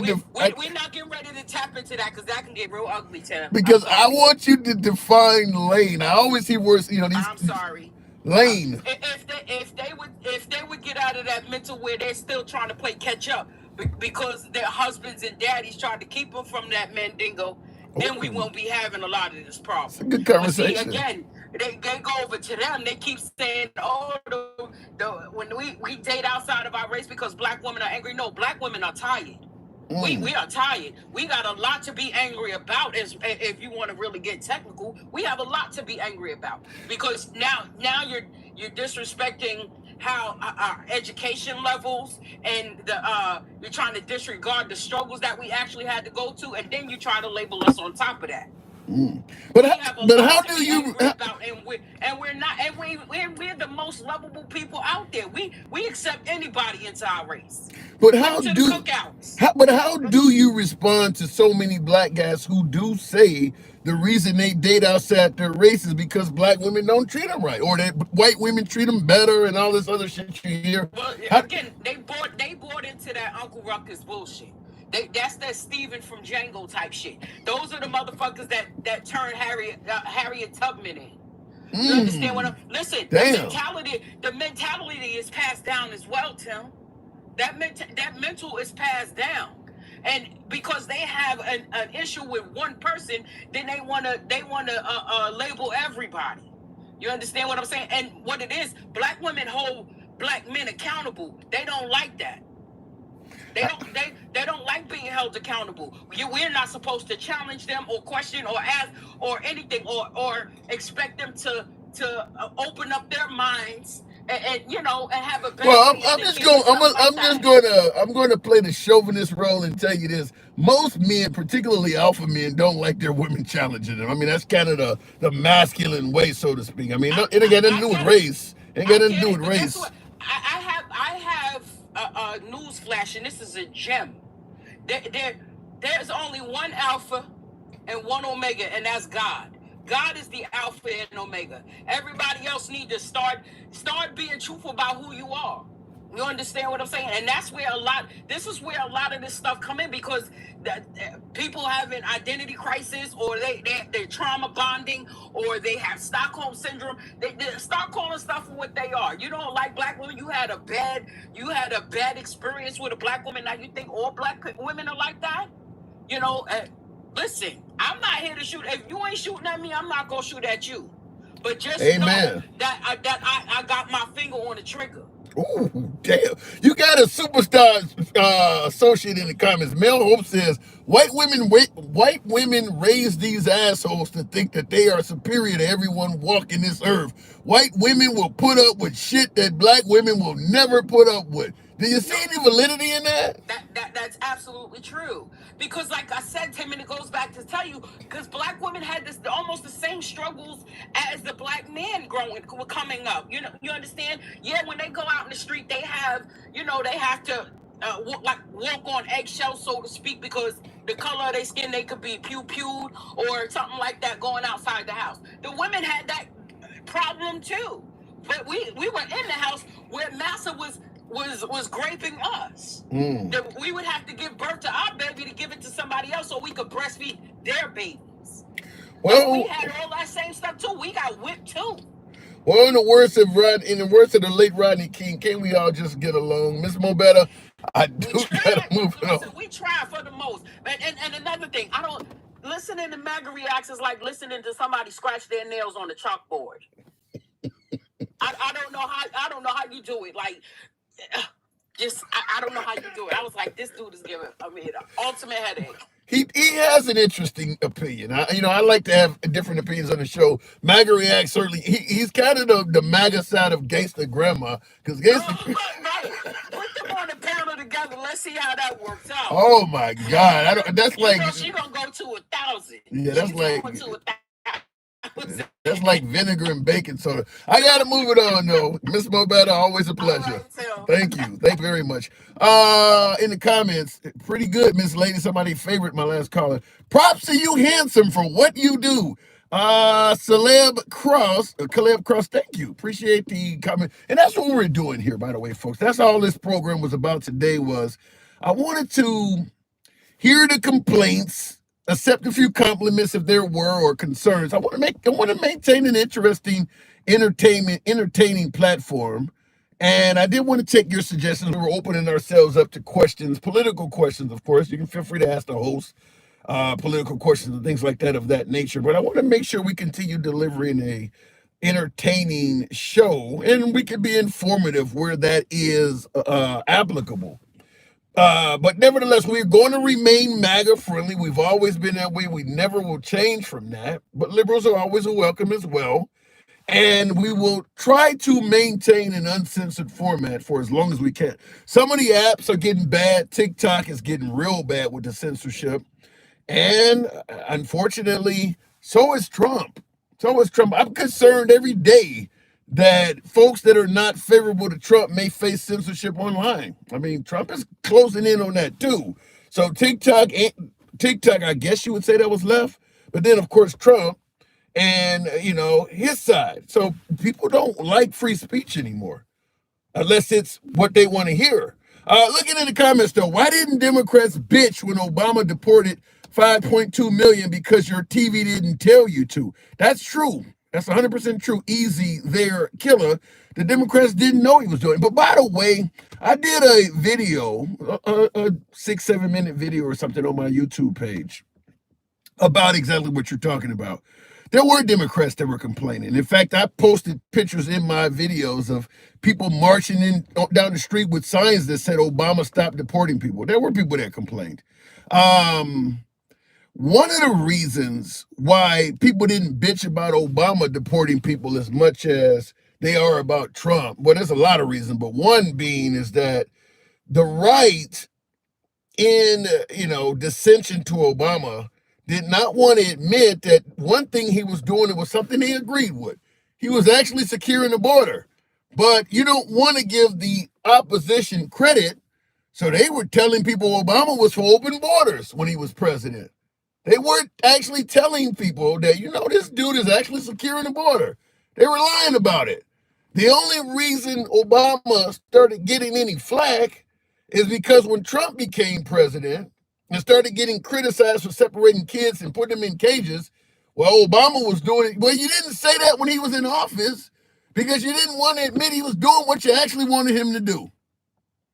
You went around talking about he was for open borders and all that shit. But then once you got in trouble for securing the border, now you got to go back and say, well, actually he was doing the same thing. We were lying about it back then. So that was one of the reasons also why Obama didn't get the same criticism as Trump. But he did get criticism. He actually did get criticism. Just the lying from the right about what he was doing, the media not telling folks what he was doing, and the fact that he didn't go around on stage bragging about it. All of those things contributed to Obama receiving less flack and criticism than Trump does. Trump likes to make it clear. I like to separate kids, because it deters people from coming here. He makes it clear he's doing it. Obama didn't do that. Do you believe that the Democrats care more about money than their own citizens? Such as Brandon Johnson, mayor of Chicago, he cared more about illegals than helping all the murder stop and help crime. I think every politician cares more about money than their own citizens. You're not going to get rid of that shit by voting right. You're just not. Everybody in this country, let me just tell you this, right? We're a capitalist country, damn it. You could be dying of cancer. You could be on your 5th wife. You could have children that you've never seen before in your damn life. But if you have a good bank account, they call you successful. All we give a damn about is money. When you ask the question, do Democrats care more about money than their own citizens? What do you think fighting against universal health care is? Well, it might cost too much, so we can't make sure everybody's insured. You're putting money above the health of your own damn citizens. You're not going to get people that care more about citizens than money by voting right or left. Both sides. And particularly, I think it's more on the right, because every social program that may help Americans, even those pro-life mothers that you want to have kids, you don't even want to give them food stamps and daycare and shit. So getting rid of the Democrats and voting right is not going to give you people that care more about citizens and money. It's just not going to happen. Both sides are money hungry. We're having a live right now where we're suggesting that you can get out of prison. Damn how your victims feel if you give Trump enough money. So you're not going to get rid of that by voting right. Looking in the comments, Democrats with poor brown and black babies dead. Oh, Democrats want poor brown and black babies dead. So what do you think is happening in Republican areas? You think no Republican women terminate children? You don't think all of these Republican men that cheat on their wives and impregnate their mistresses are using this shit? Only liberals? You think only card-carrying Democrats walk into abortion clinics? Really? You believe that? Do you believe that Trump himself, with all of the infidelity in his past, has never used that shit? Damn it, he banged a porn star raw. So that if you're gonna bang Stormy Daniels raw, and she's on video fucking everybody, you gotta assume he's busting inside of a few other women. He banged a porn star raw. You think he might have not been pro-choice a few times? Really? Looking in the Trump has 8 kids, says MAGA Reacts. Maybe 8. You think this is 8 is enough? Hi, Bubba, you Democrats, not Democrats. Democrats don't give a shit about us. Look at Joe Biden. You ain't black if you don't vote for me. Please don't forget about Democrats. Started the KKK. There's a whole lot to unpack there. I don't even have enough time to go into all that party switching and all that. But okay. She wouldn't have sold the country to make himself and his friends rich. Democrats had a heart for the people. Stop it. Depends on which Democrat. I see tacos is all in the comments. Tap the screen. Get your guy on up to about, we almost can get to 100,000. I can't see, the screen is white. I want to put my black ass head up here so I can see 85,000. Tap the screen, get the likes up before we move on. There was no party switch. Yeah. All I can do is tell you, find a historian and ask them that. Anytime you hear people say there was no party switch, the Civil War was not about slavery, the Confederate flag is just about pride and heritage, find a historian. Just find somebody who studies that shit and then come back and have a conversation. Just find somebody who studies it, see what they have to say. Don't dismiss them right off the bat. Listen to what they have to say. You don't have to take it from some talking head on a social media app. Go find a historian and talk to them. That's what I would tell you. Looking in the comments, awesomeness. My brain hurts now, says Ben Rutgers. You're going to hear everything here because we run an uncensored program. We don't block, ban, or censor anyone. The Republican Party is no more. The Republican Party is no more. You now have the Loyalist Party in that stained frat house. I agree that the Republican Party is not a MAGA party. I 100% agree with that. I say that the Democrats were at risk of the same thing happening, meaning that President Trump and Senator Bernie Sanders, if you want to believe this, you got to hear this out, but Senator Bernie Sanders and President Trump have a lot in common. Both of these men do not accurately represent the party they ran for. Trump is not a Republican. He's not. You look at his previous stance on gun control and a host of other. He's not a traditional Republican. He's not even Christian. He said that several times. He's not. You know what church he regularly goes to? He don't fit the narrative of a traditional Republican. Bernie Sanders, he's not a traditional Democrat. He's a socialist. He's not a Democrat. Now, Bernie Sanders was thwarted in his run to become the head of the Democratic Party because the Democrats being folks, the lead Democrats at the time, Hillary Clinton, Nancy Pelosi, and all of them folks realized if this guy wins the top of the ticket, he's going to become someone that fundamentally changes what our party stands for and we'll never be the same. They realized that on Trump as well, but they were not successful in taking him down. If Bernie Sanders had became the Democratic nominee and won the presidency, he would have permanently changed the Democratic Party. We can argue whether it would have been for the better or the worse. We can debate that. But he would have changed the party, but he did not win. Trump did, and Trump changed the party. And if you notice, both men had a hell of a lot of pushback from the leaders in their parties at the time. Bernie was always at odds with Nancy Pelosi and all of them, Hillary Clinton and all of them.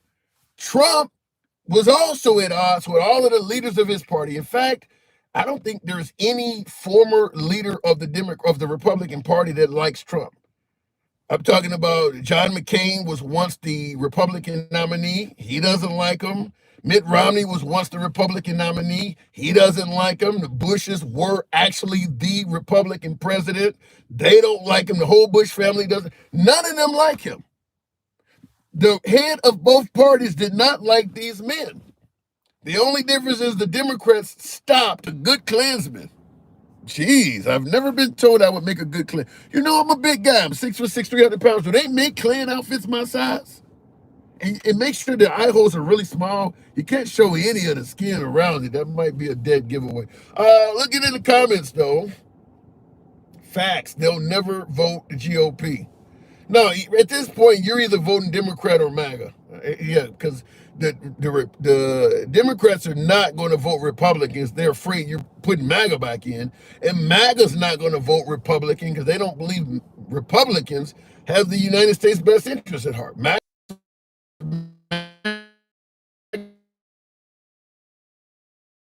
shit has changed for a while. They're called California king-size uniforms. Okay. So you can get a Klan outfit. California king-size outfits. Okay, I'm learning.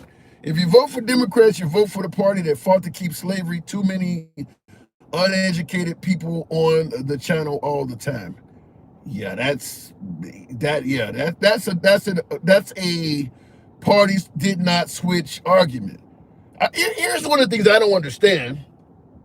If you're going to run from the Democratic Party, because that's the party that organized slavery, I don't want to be around the Democrats. They're the ones that started slavery. I'm going to go vote Republican. And then you start hanging out with the Republicans, and all of a sudden they're flying around the Confederate flag and defending the statues of the slave owners. Do you feel like you're in the right spot? Okay, this party was for slavery hundreds of years, but this party now is defending the guys who used to own slaves. They want to leave up statues and tributes to them. In fact, President Trump just recently renamed a few military bases of Confederate soldiers. He had to use other people to get the last name, but the Democrats were the ones that did not want institutions in this country named after former slave owners and Confederate soldiers. The Republican Party under Trump said, no, we're going to name that shit back. So I don't want to be around the party that started slavery. I want to be around them because they like to idolize the slave owners. That makes sense? At least you know your history, LOL. They flipped after the Civil War during Reconstruction. It don't fucking matter. If you're defending slave owners in 2025, it ain't that kind of party. Maybe I need to sit down and have a conversation with you as someone I need to get away from.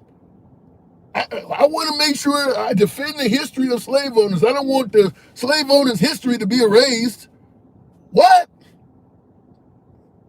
That doesn't make sense to me. I'm just going to tell you that. You're okay with getting rid of all of the Tuskegee Airmen being taught in Air Force academies and all that. You're getting rid of all the black, but I want to make sure that the slave owners, that their statues in the facilities named after, I want to make sure that remains. We're the party that loves you. That makes sense? You got to kind of force that. You know, you put a square peg in a round hole, and you kind of got to push it to make it fit, because damn it don't supposed to. I got rid of the Democrats because that was a party of slavery, and I'm hanging out with a bunch of guys that got Confederate flags even on their belt buckles. I'm in the right place now. Square peg in a round hole. Got to push hard to make that fit and sound right, right?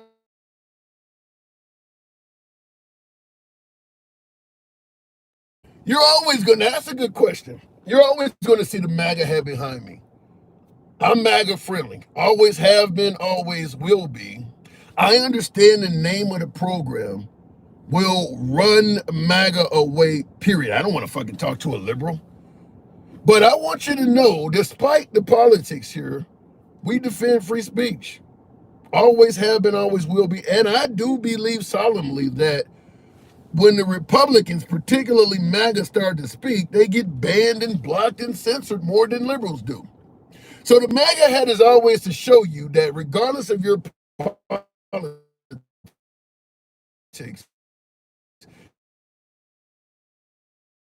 as in a host or somebody in the comments, it's all about free speech. So you'll always see the MAGA hat because it's meant to be a beacon to show them that you can talk here. Yeah, your side might get criticized, but you can criticize the left as well. That's how free speech works.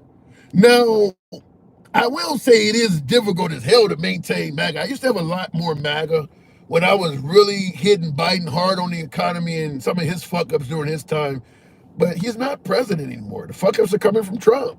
So MAGA doesn't like to hear Trump criticized. So I've lost some MAGA, but my audience used to be about 80% MAGA when I was really banging the fuck-ups from Biden. I believe in free speech. I don't just criticize the right and celebrate the left. I'll criticize the left all day when things are wrong there too. And when Biden was president, there was a whole lot wrong, and I criticized it. I had a lot of MAGA watching. Trump took over and he started fucking up in areas, and MAGA was like, no, we think he's perfect. We got to go. And Democrats started saying, okay, I hear you now. I feel you. You're coming home. Start inviting me to cookouts, goddammit.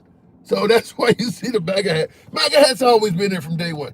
Anyhow, I do appreciate the 94,000. That's not true. I've been with you since you started the program, says JP. All of my lives, all of them. If you go to the Handsome Liberal on YouTube, every live we do is on there. You can see them. They're actually on there. So you can see them. I'm not making shit up. They're actually on there. The minute this live is done, it's on YouTube permanently. So I don't know where. I like your channel because you're honest about your positions and welcome debate. Yes, Caleb, we absolutely do that. So if you enjoy this type of dialogue, feel free to follow the program. If you're on TikTok, if you're on Instagram, you can.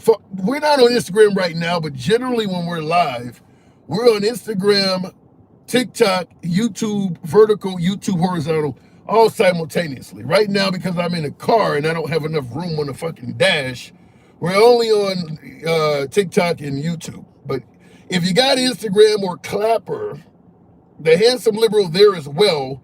And for folks who wonder, well, how can I call in? You can actually come up and be the audio portion of the program. You can challenge me, criticize, compliment, cuss me out.